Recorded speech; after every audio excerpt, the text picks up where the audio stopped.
لیکن اس کی بیوی جو ہے وہ اس کی ماں نہیں ہے، جھوٹ بول رہا ہے، منکر من القول وزورا، ایک اس نے غلط بات کی اور جھوٹ بولا ہے۔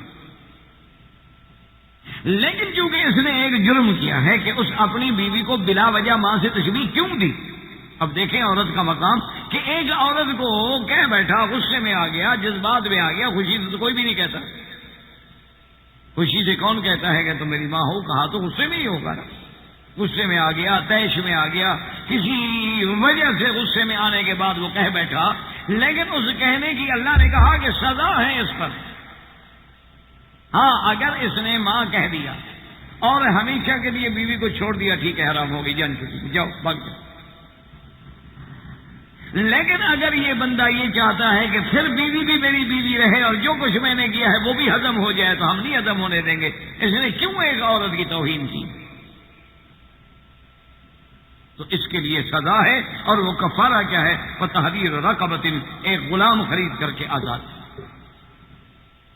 ایک غلام خرید کرے اور آزاد کرے۔ ایک غلام کتنے کا ملے گا؟ کیا خیال ہے آپ کو؟ اونٹ لینا ہے تو 5-8 ہزار میں مل جائے گا۔ یعنی ایک عورت کو جو اللہ نے بیوی بنا کے حلال کی تھی، صرف کہہ دیا تم حرام ہو۔ ماں کہنے کا مقصد یہی تھا کہ وہ حرام۔ اس پر جرم کی سزا کیا ہے؟ فرمایا تحریر رقبہ، ایک غلام لے کے آزاد کرو۔ اچھا جی، اب غلام کہاں؟ اب غلام تو ہے کہیں نہیں، نہ جہاد رہا نہ غلام رہے، وہ تو بات ہی ختم ہو گئی۔ غلام کا معنی یہ تھوڑا ہوتا ہے کہ نوکر رکھ لو، غلام بن جائے، وہ اب بن جائے۔ اگر وہ غلام نہیں خرید سکتا، اور یا یہ ہے کہ غلام خریدنا چاہتا ہے لیکن ہے ہی نہیں، تو اب اس کی سزا یہ ہے کہ وہ 2 مہینے کے روزے۔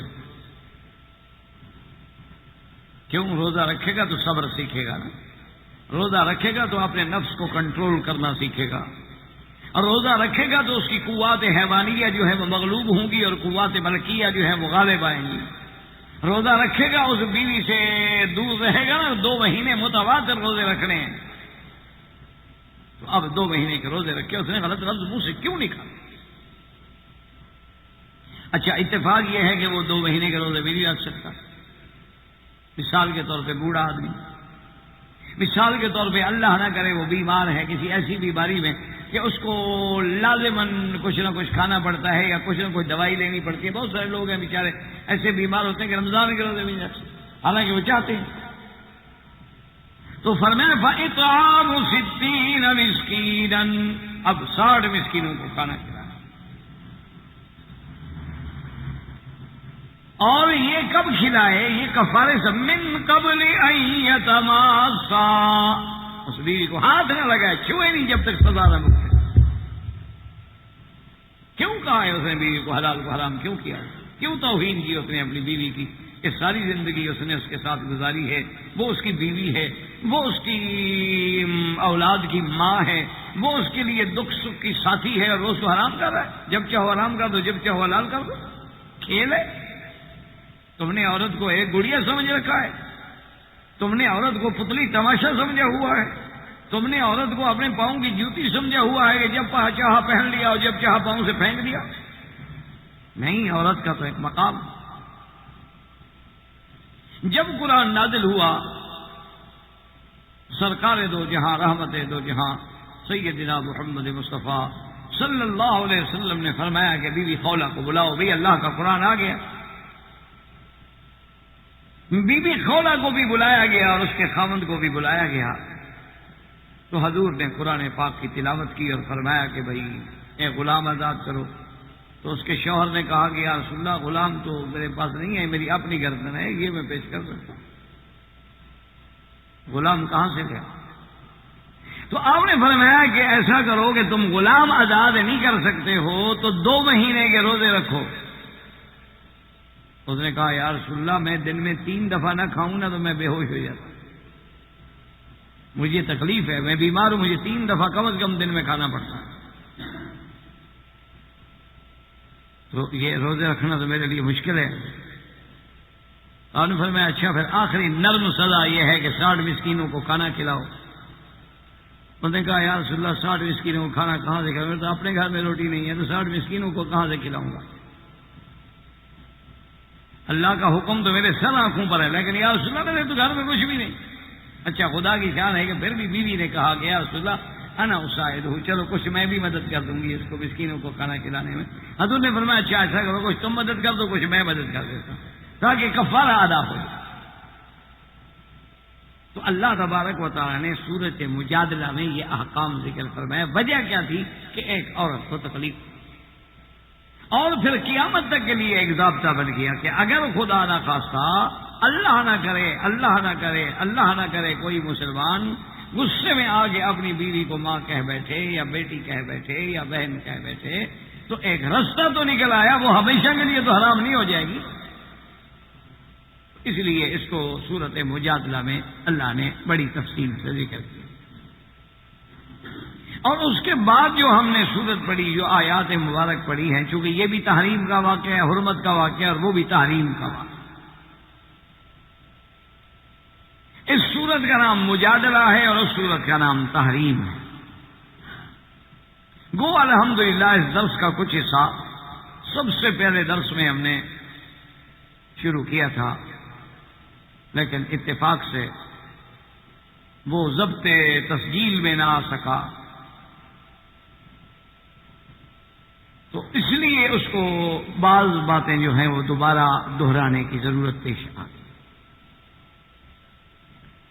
اللہ تبارک و تعالیٰ نے قرآن میں سورۃ تحریم نازل فرمائی کہ یا ایھا النبی لم تحرم ما احل اللہ لک، اے میرے نبی تم کیوں حرام کرتے ہو اس چیز کو جس کو اللہ نے آپ کے لیے حلال کیا؟ اپنی بیویوں کی رضا حاصل کرنے کے لیے ایک حلال کو حرام کر رہے ہیں۔ بہرحال اللہ تو بخشنے والے ہیں، اللہ تو مہربان ہیں۔ اب اس کے بارے میں واقعات جو ہیں مفسرین کرام نے زیادہ تر مشہور واقعات میں سے 2 واقعات کا ذکر کیا۔ ایک واقعہ تو اس میں یہ ہے کہ ایک بی بی تھی، حضور کی باندھی تھی، حضور کی کنیز تھی، ان کا نام تھا بی بی ماریہ قبطیہ۔ ملک مقوقس نے، ملک اسکندریہ نے سرکار دو عالم کو وہ بطور ہدیہ وہ کنیز بھیجی، جس کو حضور نے قبول فرما لی۔ اب یہ مسئلہ بھی دماغ میں ایسا سے تھوڑا مختصر طریقے سے میں عرض کر دوں کہ یہ بھی مستشرقین اور اعداء اسلام نے اسلام کے خلاف بے انتہا پراپگنڈا کیا ہے کہ دیکھو جی مسلمانوں کے مذہب میں تو ہے کہ عورتوں کو باندیاں بنا لو، ایک ایک گھر میں 100 باندیاں رکھو، بادشاہوں کے حرم میں 100 باندیاں ہوتی ہیں، اور باندی جو ہے جی وہ ان کے لیے نکاح کے بغیر بھی ان کے لیے حلال ہے، جس کی لڑکی کو چاہیں باندی بنا لو، جس کو چاہیں قریب بنا لو۔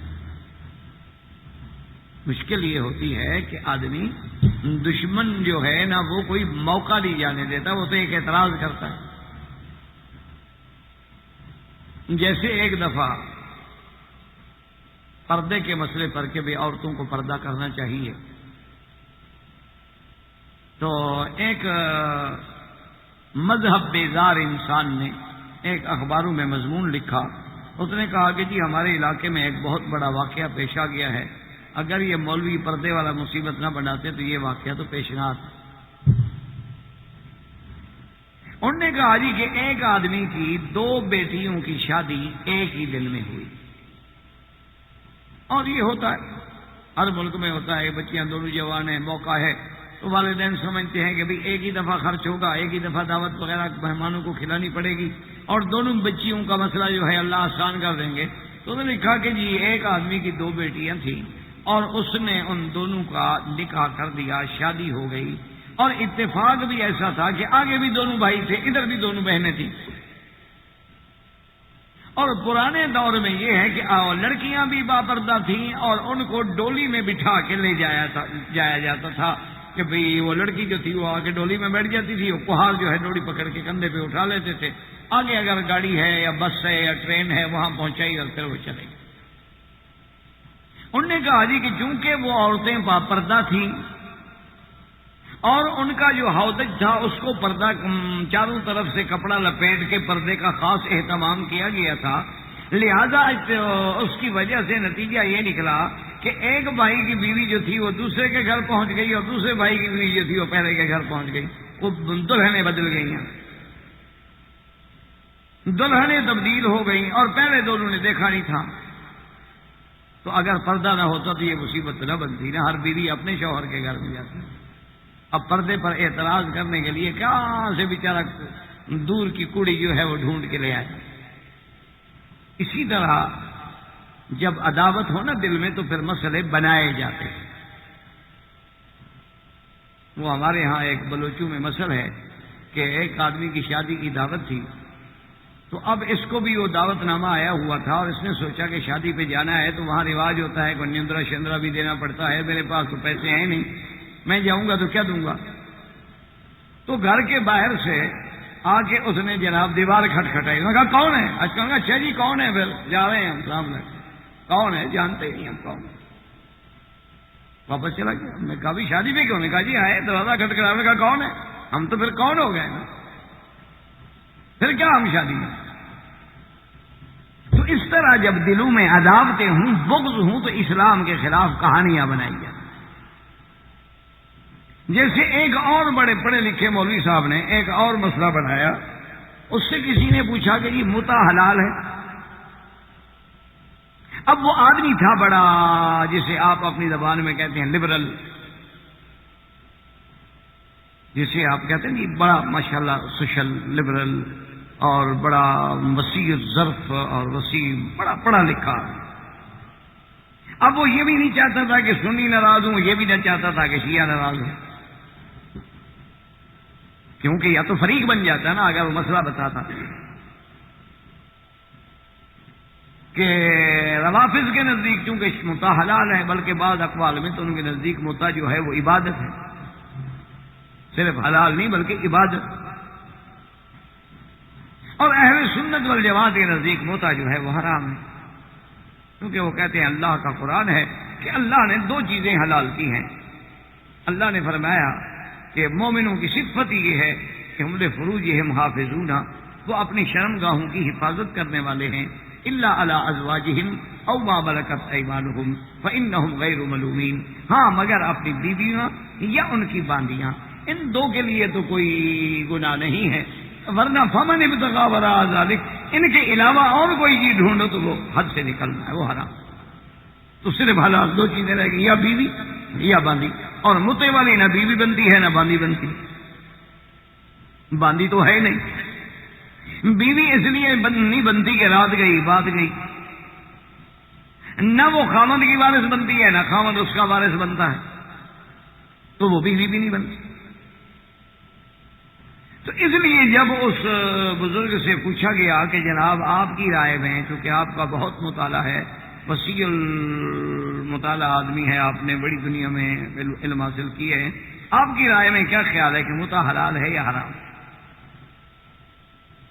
تو اس نے کہا بھی اب اس کا حل کیا نکالوں؟ اس نے کہا ہاں بات یہ ہے کہ اگر کچھ لوگ کشتی میں سوار ہوں اور وہ کشتی طوفان میں آنے کی وجہ سے ٹوٹ جائے اور کسی کشتی کے ایک تختے پر ایک نوجوان لڑکی اور ایک نوجوان لڑکا آ جائیں اور وہ تیرتے تیرتے بہت دور آبادیوں سے دور کسی کنارے سے جا لگے اور وہاں کوئی متنفس بھی موجود نہ ہو اور یہ دونوں نوجوان ہیں، لڑکی بھی جوان ہے اور لڑکا بھی جوان ہے، خواہشات نفسانی کا غلبہ ہو جائے تو اس حالت میں وہ متع کر سکتے،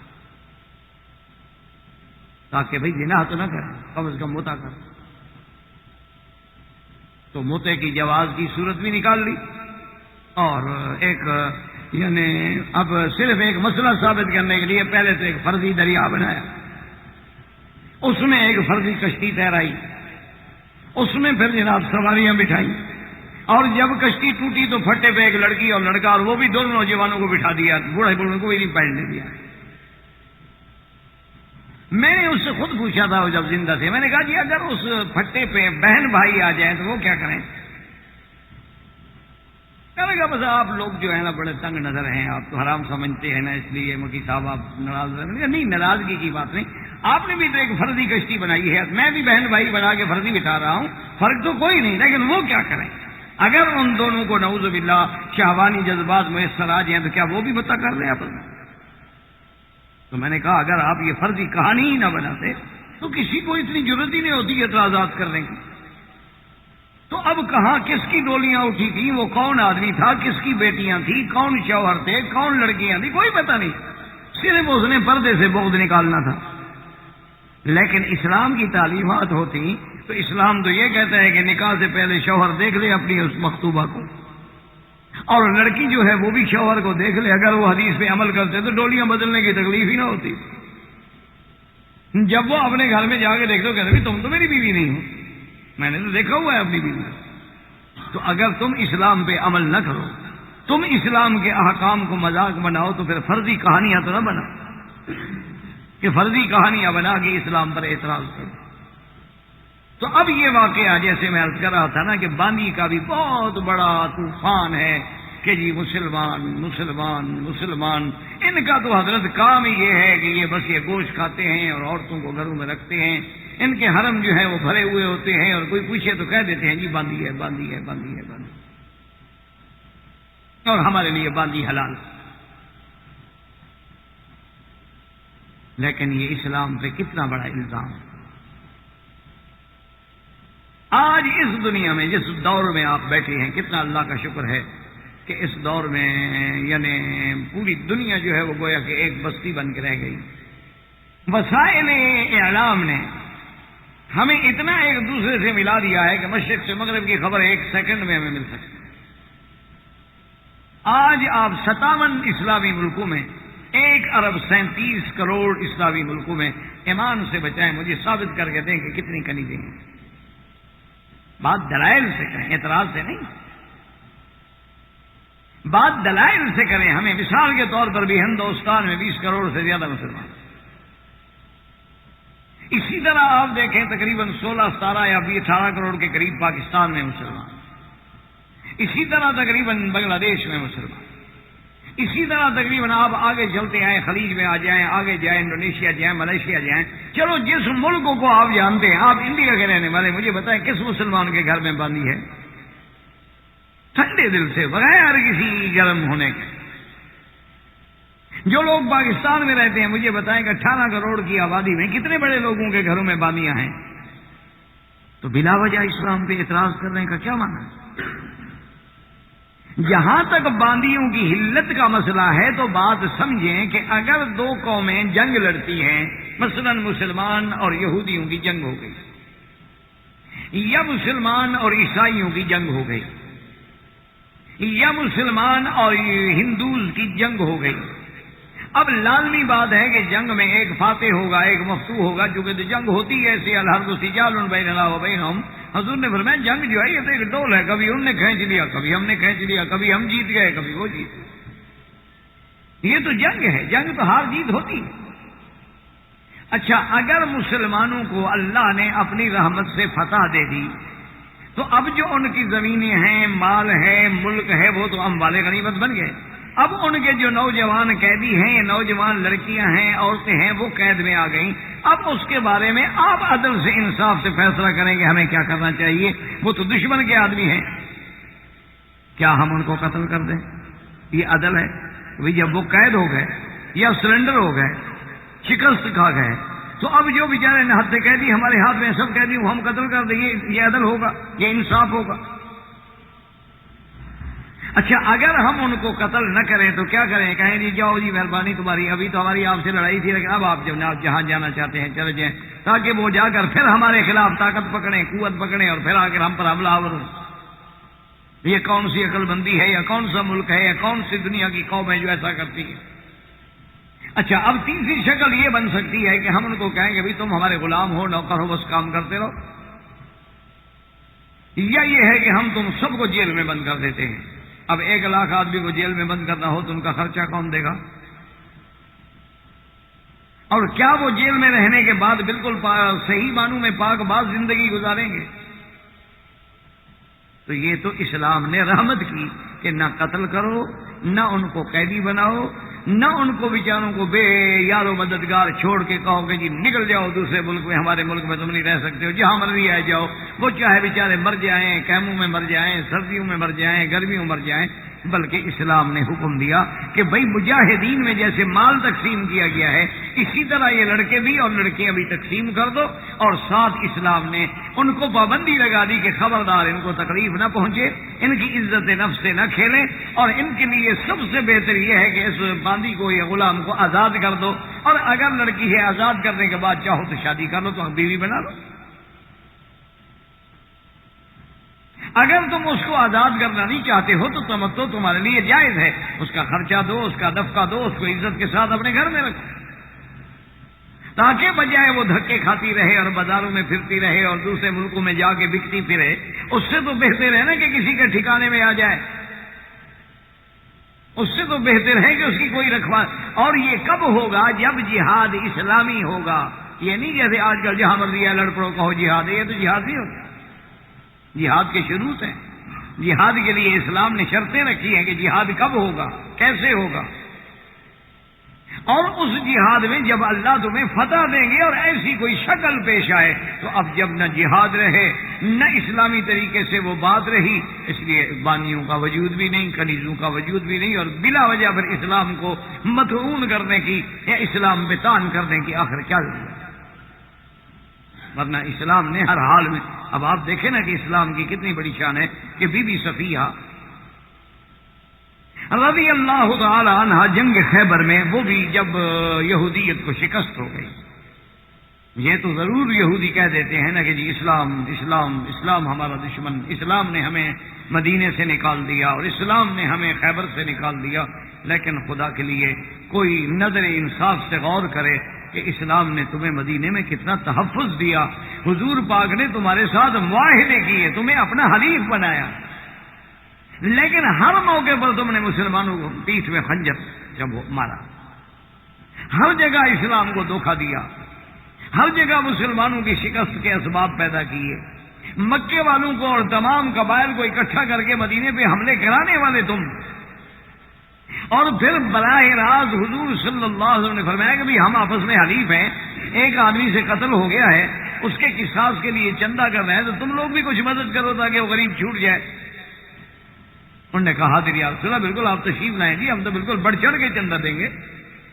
اور پروگرام کیا بنایا کہ عین قلعے کی دیوار کے نیچے سایہ ہے، وہی جگہ بنا دو حضور کے بیٹھنے کی، کہ حضور آپ ٹھنڈی جگہ ہے اور دیوار کا سایہ ہے اور سامنے باغات ہیں، اور اوپر ایک آدمی چھپا دو جو بہت بڑا پتھر لے کے بیٹھا رہے، جو ہی حضور بیٹھے وہ اوپر سے پتھر پھینک دیں۔ حضور صلی اللہ علیہ وسلم تشریف لے جا رہے تھے، اللہ نے جبریل علیہ السلام کو بھیجا کہ میرے نبی ان کے کہنے کے مطابق ان کے مقام پہ نہ بیٹھ رہے، یہ آپ کے قتل کی سازش کر چکے۔ پھر کہنا کہ ہمیں جناب مسلمانوں نے نکالا ہے، ہمیں مسلمانوں نے ظلم کیا ہے۔ یعنی آپ اندازہ کریں کہ اتنا پھر بھی حضور نے رعایت دی کہ اپنے محلات میں، گھر میں، سامان میں جو لے جا سکتے ہو وہی لے جاؤ، تمہاری طرح تو نہیں کیا کہ بلڈوزر پھیر دو فلسطینیوں پہ، نہتوں پہ۔ یعنی عجیب بات ہے، اسی لیے کسی نے کہا تھا کہ ہم آہ بھی کرتے ہیں تو ہو جاتے ہیں بدنام، وہ قتل بھی کرتے ہیں تو چرچا نہیں۔ تو اب بی بی صفیہ رضی اللہ تعالی عنہا جنگ جب ہو گئی، اسلام کو اللہ نے غلبہ دیا، اسلام کو اللہ نے فتح دی، تو بی بی صفیہ جو ہے وہ حضرت دحیۃ الکلبی رضی اللہ تعالی عنہ کے حصے میں آ گئے۔ مجاہدین کو تقسیم جب ہوئی تو وہ بیوی ان کے حصے میں آ گئی۔ کچھ صحابہ نے حضور کی خدمت میں حاضر ہو کے عرض کیا کہ یا رسول اللہ صلی اللہ علیہ وسلم کی بی بی صفیہ جو ہیں وہ ایک سردار کی بیٹی ہے، خیبر کا بہت بڑا سردار، اور خیبر کے ایک سردار کی بیوی ہے، اور اب وہ بیچاری اگر جنگ میں آ گئی اور کنیز بن گئی ہے اور آپ نے ایک صحابی کو دے دی ہے، مناسب یہ ہے کہ اگر آپ نے خود اپنے لیے قبول فرما لیں تو زیادہ بہتر ہے، کیونکہ ایک تو ان کا بھی اعزاز ہوگا کہ چلو پہلے بھی سردار کے گھر میں تھی، اب سردار امت محمد مصطفیٰ کے گھر میں آ گئی۔ تو حضور صلی اللہ علیہ وسلم کو یہ بات بہت پسند آئی، اب فرمایا اچھا ٹھیک، ورنہ کون بانیوں کا خیال کرتا ہے؟ جو تم نقشہ کھینچتے ہو کہ اسلام کے نزدیک باندی کا یہ مقام ہے، تو فرماتے ٹھیک ہے جہاں ہو ہمیں کیا ہے۔ حضور نے حضرت دہیا کو بلایا اور فرمایا کہ دہیا تمہارے حصے میں بی بی صفیہ آئی ہیں اور مشورہ یہ ہوا ہے، تو اگر تم مہربانی کر کے اس کو مکاتب بنا دو اور ہم بدلے کتابت ادا کر دیتے ہیں۔ انہوں نے کہا یا رسول اللہ میں نے تو اس کو دیکھا بھی نہیں ابھی تک، یا رسول اللہ میں نے تو شکل بھی نہیں دیکھی اس بیوی کی، اگر آپ کو ہے تو سبحان اللہ، اس سے بڑی خوشی کیا ہو۔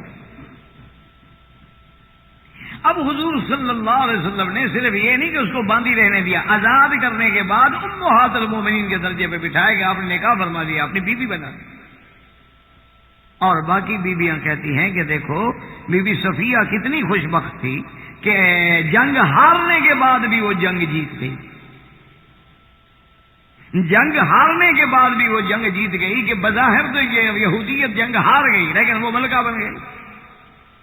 اور دوسری بات یہ ہے کہ جن جن لوگوں کے گھروں میں یہودی لڑکیاں تھیں، یہودی لڑکے قیدی تھے، ان سب صحابہ نے مشورہ کیا، انہوں نے کہا خدا کے بندے بی بی صفیہ تو حضور کی بیوی بن گئی اور یہ سارے بی بی صفیہ کے رشتہ دار ہیں، تو حضور کے رشتہ داروں کو ہم کیسے غلام بنائیں، ہم بھی آزاد کرتے ہیں، سب آزاد ہیں۔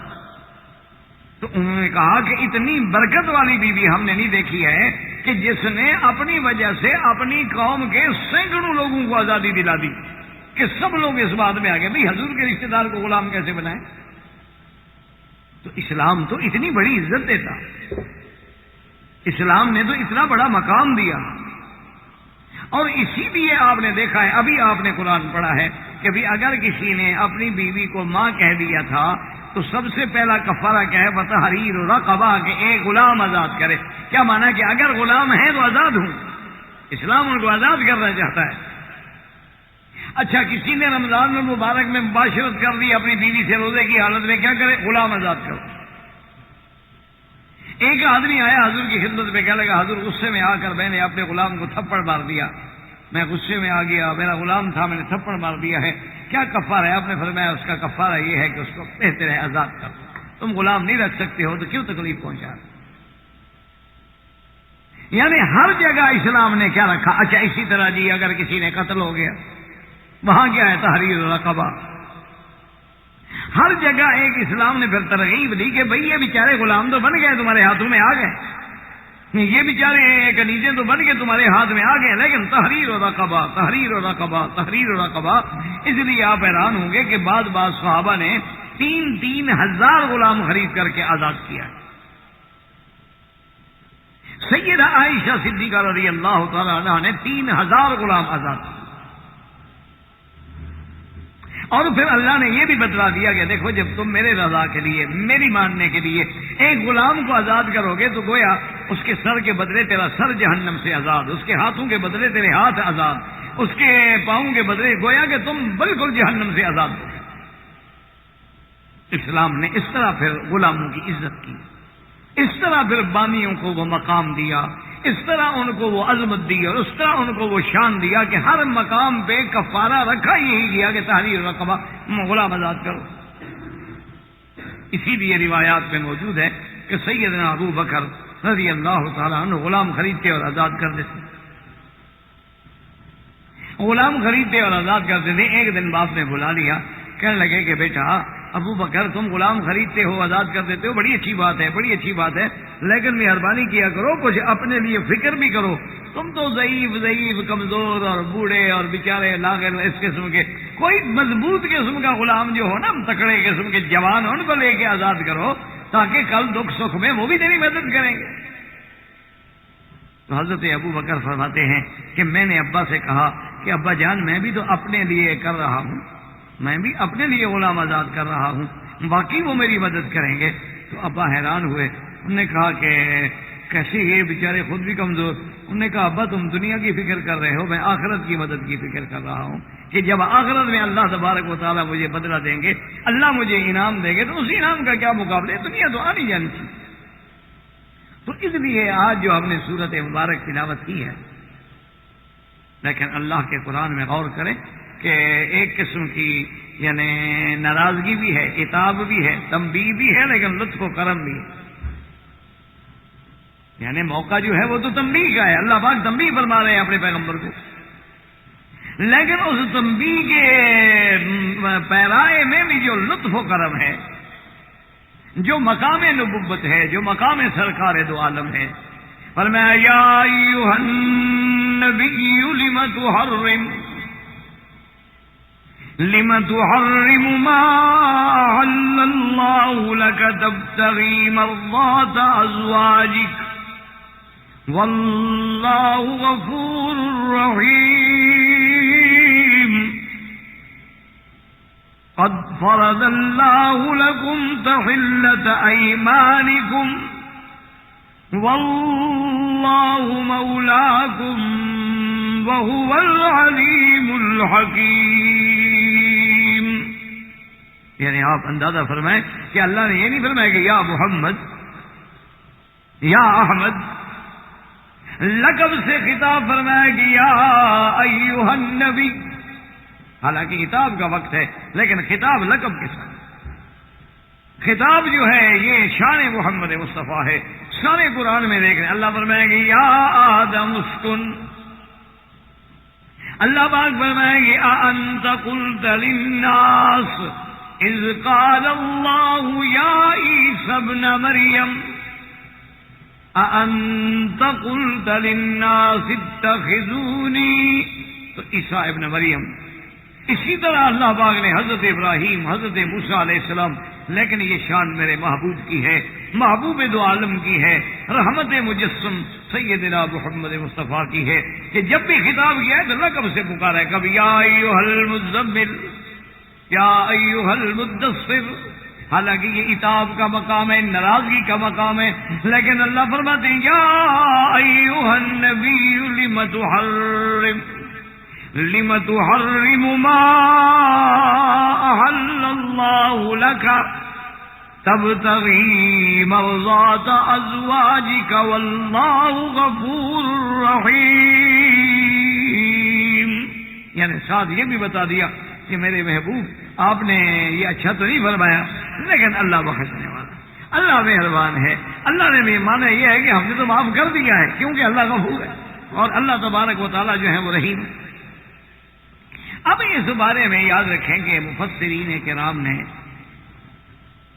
رحمت اللہ علیہم اجمعین نے کئی واقعات کا ذکر کیا ہے جس میں مشہور واقعات دو. ایک مشہور واقعہ تو سیدہ ماریہ قبطیہ رضی اللہ تعالی عنہا کا ہے کہ جو آپ کو ملک اسکندریہ، ملک مقوقس نے حضور صلی اللہ علیہ وسلم کو بطور ہدیہ دی اور وہ حضور کی کنیز تھی، حضور نے قبول فرمایا. ایک واقعہ مبارک تو یہ ہے کہ حضور صلی اللہ علیہ وسلم نے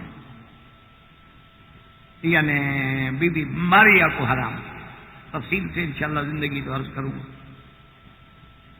اور دوسرا واقعہ جو زیادہ مشہور ہے اور جس کو شیخان نے یعنی امام بخاری اور امام مسلم رحمۃ اللہ علیہم اجمعین نے بھی ذکر فرمایا ہے، وہ کہتے ہیں کہ ماریہ قبطیہ کا واقعہ نہیں بلکہ حرمت اصل کا واقعہ کہ حضور صلی اللہ علیہ وسلم نے اپنے لیے شہد کو حرام کیا تھا کہ آج کے بعد شہد میرے لیے حرام ہے، اصل میرے لیے حرام ہے. اس پہ یہ اللہ کے قرآن کی آیات نازل ہوئی. زندگی باقی تو انشاءاللہ بات باقی. وما علینا الا البلاغ وآخر دعوانا وكفى والصلاة والسلام على خاتم الأنبياء سيدنا محمد المصطفى وعلى آله المجتبى.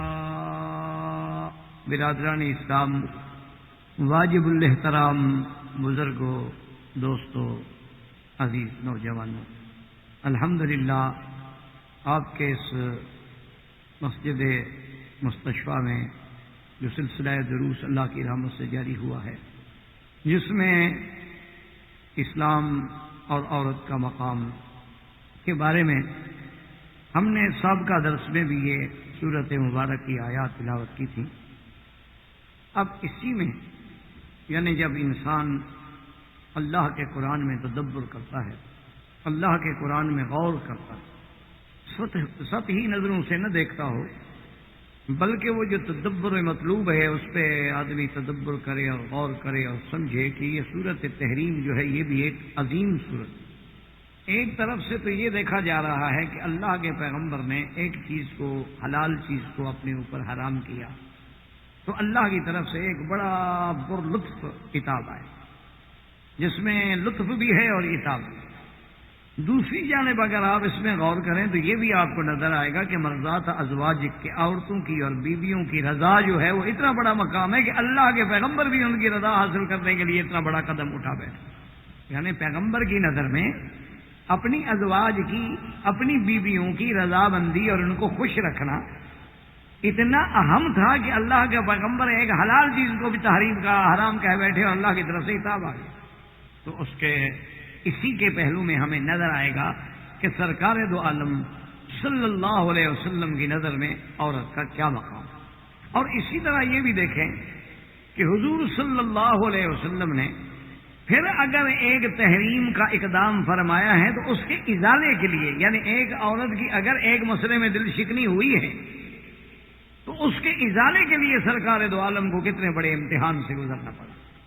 تو اس لیے ہر پہلو سے قرآن کو دیکھیں، صرف یہ نہیں ہوتا کہ بس آپ ایک مسئلے کو دیکھتے ہوئے چلے جائیں، لیکن اس کے جو دیگر پہلو ہیں، جیسے کہ ایک سفر میں سرکار دو عالم، رحمت دو عالم، رحمت مجسم سیدنا محمد مصطفیٰ صلی اللہ علیہ وسلم تشریف لا رہے ہیں آپ سفر میں، اور اس سفر میں آپ کی زوجہ مطہرہ سیدہ عائشہ رضی اللہ تعالی عنہا بھی ساتھ۔ اتفاق کی بات یہ تھی کہ سیدہ عائشہ رضی اللہ تعالی عنہا نے گلے میں پہننے کے لیے ایک ہار، یہ موجودہ دور کے ہار نہیں تھے جیسے آج کل نیکلس ہوتے ہیں اور گلو بند ہوتے ہیں اور اس میں ڈائمنڈ لگے ہوئے ہوتے ہیں اور ملین میں بکتے ہیں، یہ باتیں نہیں ہیں، وہ تو سادہ زندگی ہے، پیغمبر کی ایک حقیقی زندگی ہے جس میں تصنع کوئی ہے ہی نہیں۔ ہماری زندگی ہے چونکہ تصنع کا شکار ہو گئی ہے نا، اس لیے ہمیں اس حقیقت میں وہ لطف نہیں آتا۔ وہ ہار جو ہے وہ کیا تھا، وہ چمڑے کا اور عام سیپ ویپ جو اپنے نکلتے ہیں نا جس سمندر کے کنارے سے سکیاں وپیاں، ان کا ہار بنایا ہوا تھا گلے میں ڈالنے کے لیے۔ تو بی بی عائشہ فرماتی ہے کہ میں نے سفر میں وہ عاریۃً مانگ لیا، اور ایک روایت میں ہے کہ ان کی بہن کا تھا بی بی اسماء کہ بھی میں پہن لوں گی تھوڑا سا زینت ہو، کیونکہ اسلام کا یہ حکم ہے کہ عورت اپنے شوہر کے لیے زینت اختیار کرے، اسلام عورت کو پابند کرتا ہے۔ اور پہلے جو آج تو چونکہ ہمارا معاملہ ایسا خلط ملط ہو گیا ہے نا کہ ہم ایسے آپس میں مکس اپ ہو گئے ہیں کہ نہ مسلمان رہے نہ کافر رہے۔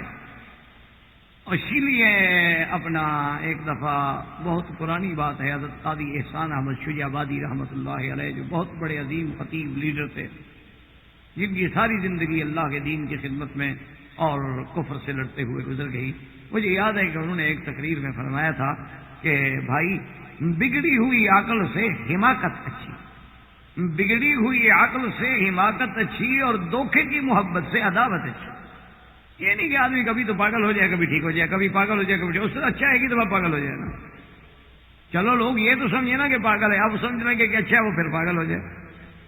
تو اس لیے ہمیشہ بات یہ ہے کہ انسان کو اسی لیے قرآن کہتا ہے کہ وہ تو خلوف السلم کافۃ، یا تو پورے کے پورے اسلام کے اندر داخل ہو جائے، پورے کے پورے نکل جائے۔ اللہ کے ہاں مذبذب کا کوئی مقام نہیں کہ مذبذبین بین ذالک لا الہ الا ولا الہ الا، ہم کہیں کہ خدا بھی راضی ہو، شیطان بھی راضی ہو، ہم مغرب کی تہذیب کو بھی اپنا لیں اور اسلام بھی نہ جانے دیں۔ یہ وہ چکر ہے ہمارے دماغوں میں جس کی وجہ سے سمجھ نہیں آ رہی آدمی۔ یا تو آپ تہذیب اسلام، تہذیب محمدی، تہذیب ازواج مصطفیٰ، تہذیب اہل بیت النبی المصطفیٰ، تہذیب صحابہ، تہذیب اہل بیت صحابہ، ان پر نظر ڈالیں گے، اب آپ کو اپنے آپ کو اسلامی زندگی میں ڈالیں گے، پھر اسلام کے محاسن آپ پر کھلیں گے۔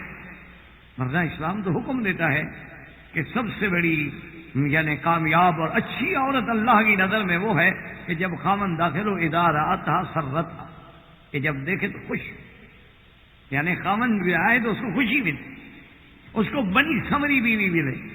اب اگر ہم نے یہ تہذیب اسلامی بھلا ڈالی ہے کہ اب تو ہمارا یہ حال ہوتا ہے نا کہ جب بھی خامن گھر میں آئے گا تو وہ بنگن سے بھی نیچے بیٹھی ہوگی، وہ جناب آپ دیکھیں کہ کو بال کھلے ہوئے ہیں اور 4 دن سے مٹی پڑی ہوئی ہے، اور ایسے دیکھ میں نے معلوم ہوگا کہ میرے گھر میں خدا جانے کو دیو آ گیا ہے، کو بھوت آ گیا ہے، کیا دیکھتے ہوئے بندے کو ڈر لگے۔ تو یہ اسلام کی تہذیب نہیں ہے۔ اس کے مقابلے پہ جب ہم دیکھتے ہیں ایک مغرب کی تہذیب یافتہ عورت ہے، وہ جناب نقش سنوری ہوئی ہے اور بنی ہوئی ہے اور ٹھنی ہوئی ہے، ہم کہتے ہیں دیکھو جی وہ تو بہت اچھے ہیں۔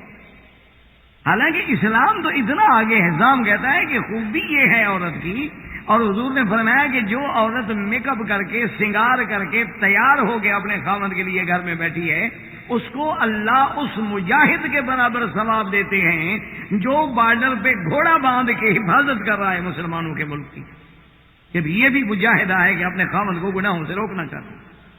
اسی طرح ایک لکھتے ہیں کہ ایک عورت تھی جو بڑی ولی اللہ تھی، اللہ ان کی قبر پہ کروڑوں رحمتیں کریں، ایسی عورتیں بھی تو گزری۔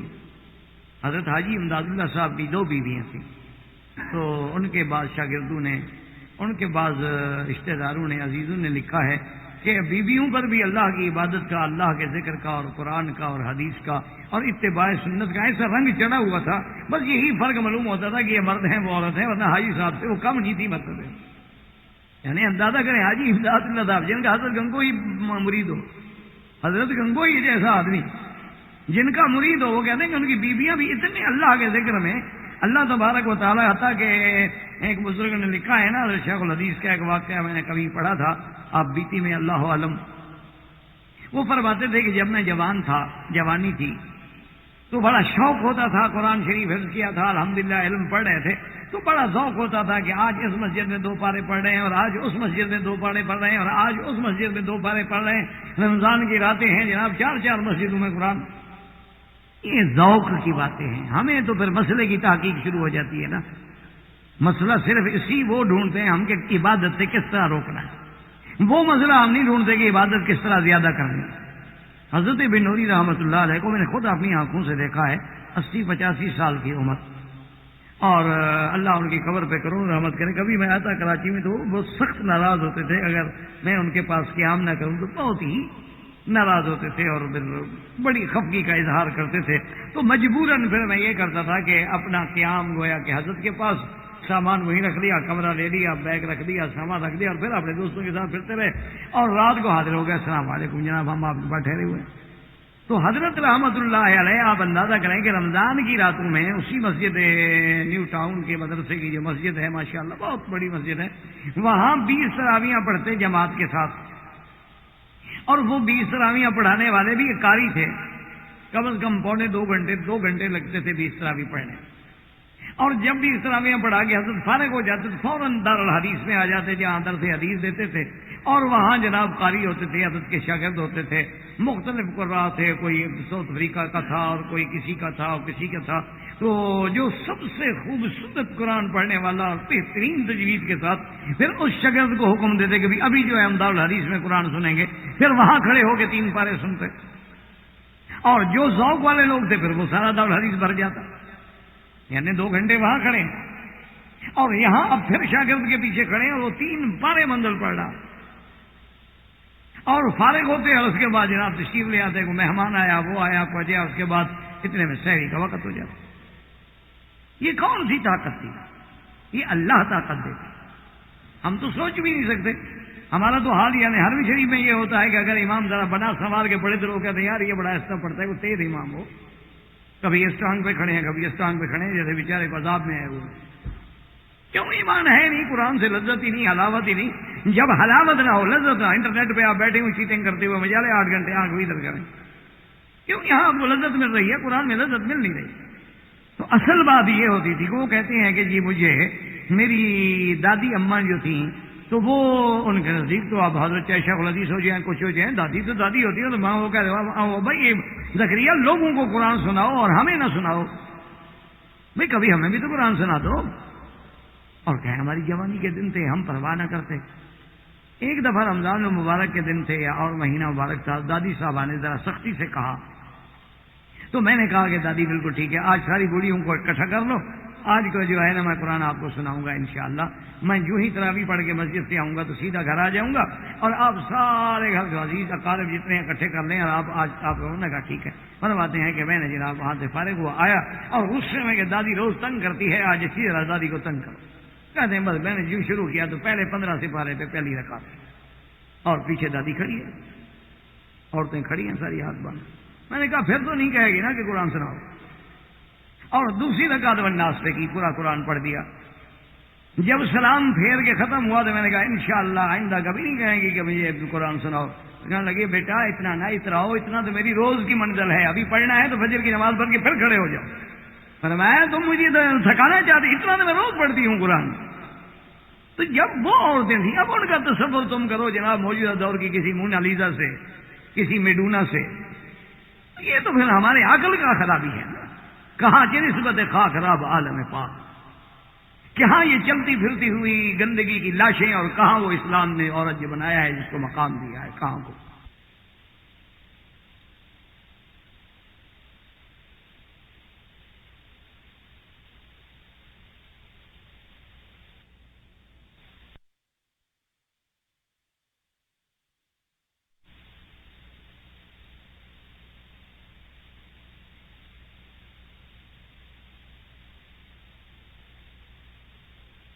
جو شروع کیا تو پہلے 15 سپارے پہ پہلی رکعت کی، اور پیچھے دادی کھڑی ہے، عورتیں کھڑی ہیں ساری ہاتھ باندھ۔ میں نے کہا پھر تو نہیں کہے گی نا کہ قرآن سناؤ۔ اور دوسری رکعت والناس پہ کی، پورا قرآن پڑھ دیا۔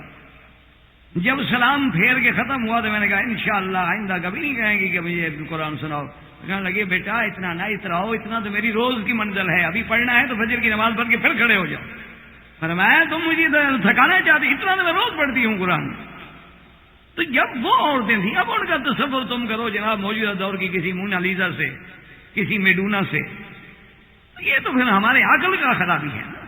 کہاں کی نسبت خاک خراب عالم پاک، کہاں یہ چلتی پھرتی ہوئی گندگی کی لاشیں، اور کہاں وہ اسلام نے عورت جو بنایا ہے جس کو مقام دیا ہے، کہاں کو۔ تو وہ اہل اللہ میں سے جو عورت تھی، پتہ ہے وہ کیا کر تھی؟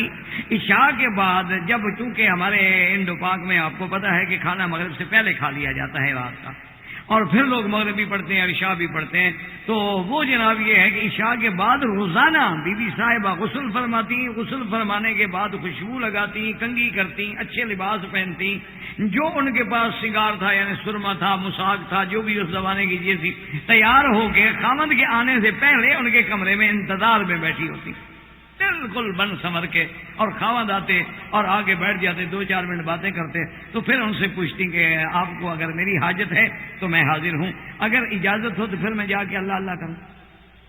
تو اگر خاوند کو ضرورت ہوتی کہتے ٹھیک ہے لیٹ جاؤ، بیٹھ جاؤ، ٹھیک ہے مت جاؤ عبادت کے لیے، نفلی عبادت ہے۔ تو اگر وہ اجازت دے دیتے پھر جا کے نفلی شروع کر دیتی ہیں اور صبح تک نماز پڑھتی رہتی۔ یہ تو اس کا حق ہے۔ تو اس لیے سیدہ عائشہ جیسی بی بی رضی اللہ تعالی عنہ فرماتی ہیں کہ میں نے ہار، اس زمانے میں ایک ہار عاریتن لے لیا کہ کم از کم حضور کے سامنے کچھ تو میں گلے میں ڈال۔ اتفاق کی بات ہے، بی بی صاحبہ فرماتی ہیں کہ میں قضاء حاجت کے لیے جب باہر نکلی تو وہ ہار جو تھا ٹوٹ گیا، دھاگے واگے کا تو ہار تھا، ٹوٹ گیا، گر گیا، میں نے خیال ہی نہیں کیا۔ جب خیمے میں واپس آئی دیکھا تو ہار نہیں، تو میں پھر واپس گئی، پھر واپس آئی، جس راستے سے دیکھا نہیں ملا، تو میں نے حضور فارس یا رسول اللہ فقط تو القلادہ، میں نے وہ ہار گم کر دیا ہے، گر گیا ہے، اور وہ میرے پاس آ رہا ہے مانگا ہوا۔ حضور نے حکم دیا بھی ٹھیک ہے ذرا آرام کر لیتے ہیں اور کچھ ایسا کرو بھی تلاش کرو، تلاش کیا گیا، اتفاق کی بات ہے کہ وہ ہار نہیں۔ اب خدا کی شان دیکھیں، اب ذرا اس پہ غور کریں، یہ نہیں کہ بس ایک واقعہ ہے اور سن لیا اور چلے گئے۔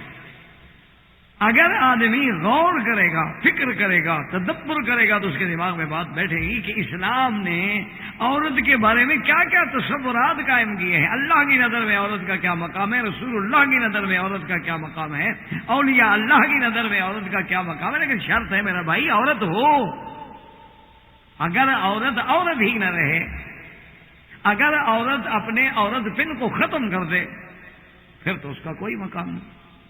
دیکھیں نا، اصولی سی بات ہے کہ اپنا یہ ایک ٹیپ ریکارڈر ہے، اس کا ایک مقام ہے، آپ ایک درس کو ٹیپ کریں، اچھی بات ہے۔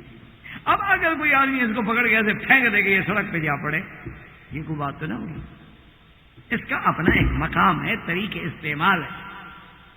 تو اب جب حضور کو خبر ہوئی، تلاش شروع ہوئی، اتفاق ہے کہ ہار نہ ملا، اور خدا کی شان دیکھیں کہ ایسی جگہ پر قافلے نے قیام کیا تھا کہ جہاں کوئی کنواں نہیں، کوئی پانی نہیں، کوئی چشمہ نہیں، تو کافی سارے صحابہ جو تھے وہ غصے میں آئے اور حضرت سیدنا ابو بکر کی خدمت میں گئے اور کہا کہ یا ابا بکر، دیکھو بی بی عائشہ کو اللہ نے عزت دی، عظمت دی، حضور کی بیوی بنایا، امہات المومنین بنایا ہے، لیکن ناز کی بھی ایک حد ہوتی ہے کہ سارے قافلے کو روک دیا، ایک ہار کے لیے گر گیا تو گر گیا۔ اور فقدنا الماء، ایک روایت میں ہے کہ لیسوا علی ماء، کہ وہ کسی پانی کے چشمے پر بھی تھے، ولیس معهم ماء، ان کے ساتھ بھی پانی نہیں تھا۔ تو نے کہا ہماری نماز کا وقت آ رہا ہے، قافلہ رکا ہوا ہے، ورنہ قافلہ اگر وقت پہ چل پڑتا تو ہم کسی نہ کسی یعنی منزل پہ پہنچ جاتے، کسی چشمے پہ پہنچ جاتے، اب ہماری نماز چلی جائے گی۔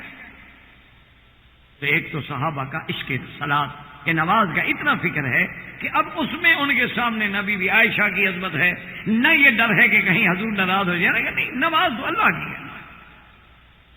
اور سیدنا ابو بکر صدیق کا جذبہ دیکھیں گے، جب ان کو نماز کے بارے میں صحابہ نے کہا تو فرماتے ہیں، بی بی عائشہ فرماتی ہیں کہ دخل ابی، میرا ابا جان آئے اور اس خیمے میں آئے جہاں میں بیٹھی تھی، اور سرکار دو عالم لیٹے ہوئے تھے، آرام فرما رہے تھے۔ اور ایک روایت مبارک میں یہ بھی آتا ہے کہ حضور صلی اللہ علیہ وسلم نے میرے گھٹنے پہ یا میرے فخذ پہ اپنا سر مبارک رکھا ہوا تھا، اور میں ادب سے بیٹھی تھی کہ حضور کے آرام میں خلل نہ ہو، حضور لیٹے ہوئے۔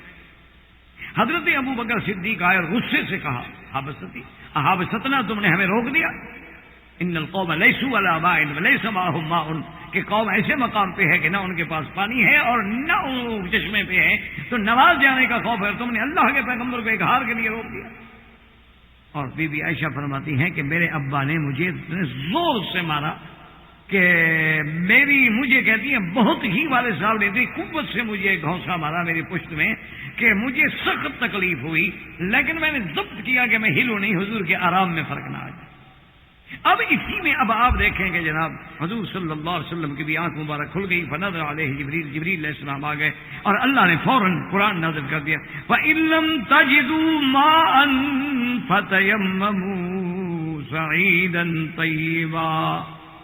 اللہ نے قرآن نازل کر دیا کہ میرے محبوب اپنے صحابہ کو بتا دو، اپنی امت کو قیامت تک بتا دو، ہم عائشہ کی تکلیف برداشت نہیں کر سکتے، چاہے باپ بھی مارے تو ہم برداشت نہیں کرتے، حالانکہ والد ہے، بیٹی ہے۔ اتنا بڑا مقام ہے اللہ کا، اللہ کے ہاں عورت کا، کہ اللہ نے قرآن نازل کر کے حضور کی امت کو قیامت تک کے لیے چھڑا دیا ایک عورت کی وجہ سے، کہ فَإِن لَّمْ تَجِدُوا مَاءً فَتَيَمَّمُوا صَعِيدًا طَيِّبًا وَامْسَحُوا بِوُجُوهِكُمْ وَأَيْدِيكُمْ۔ اللہ نے قرآن نازل کر دیا کہ میرا مدنی، اگر تمہارے پاس پانی نہ ہو، تیری امت کے پاس پانی نہ ہو، تو یہ ساری مٹی جو ہے میں نے تیرے لیے پاک بنا دی ہے، اس مٹی پہ تیمم کر کے نماز پڑھ لو، بس ہم قبول فرما لیں گے۔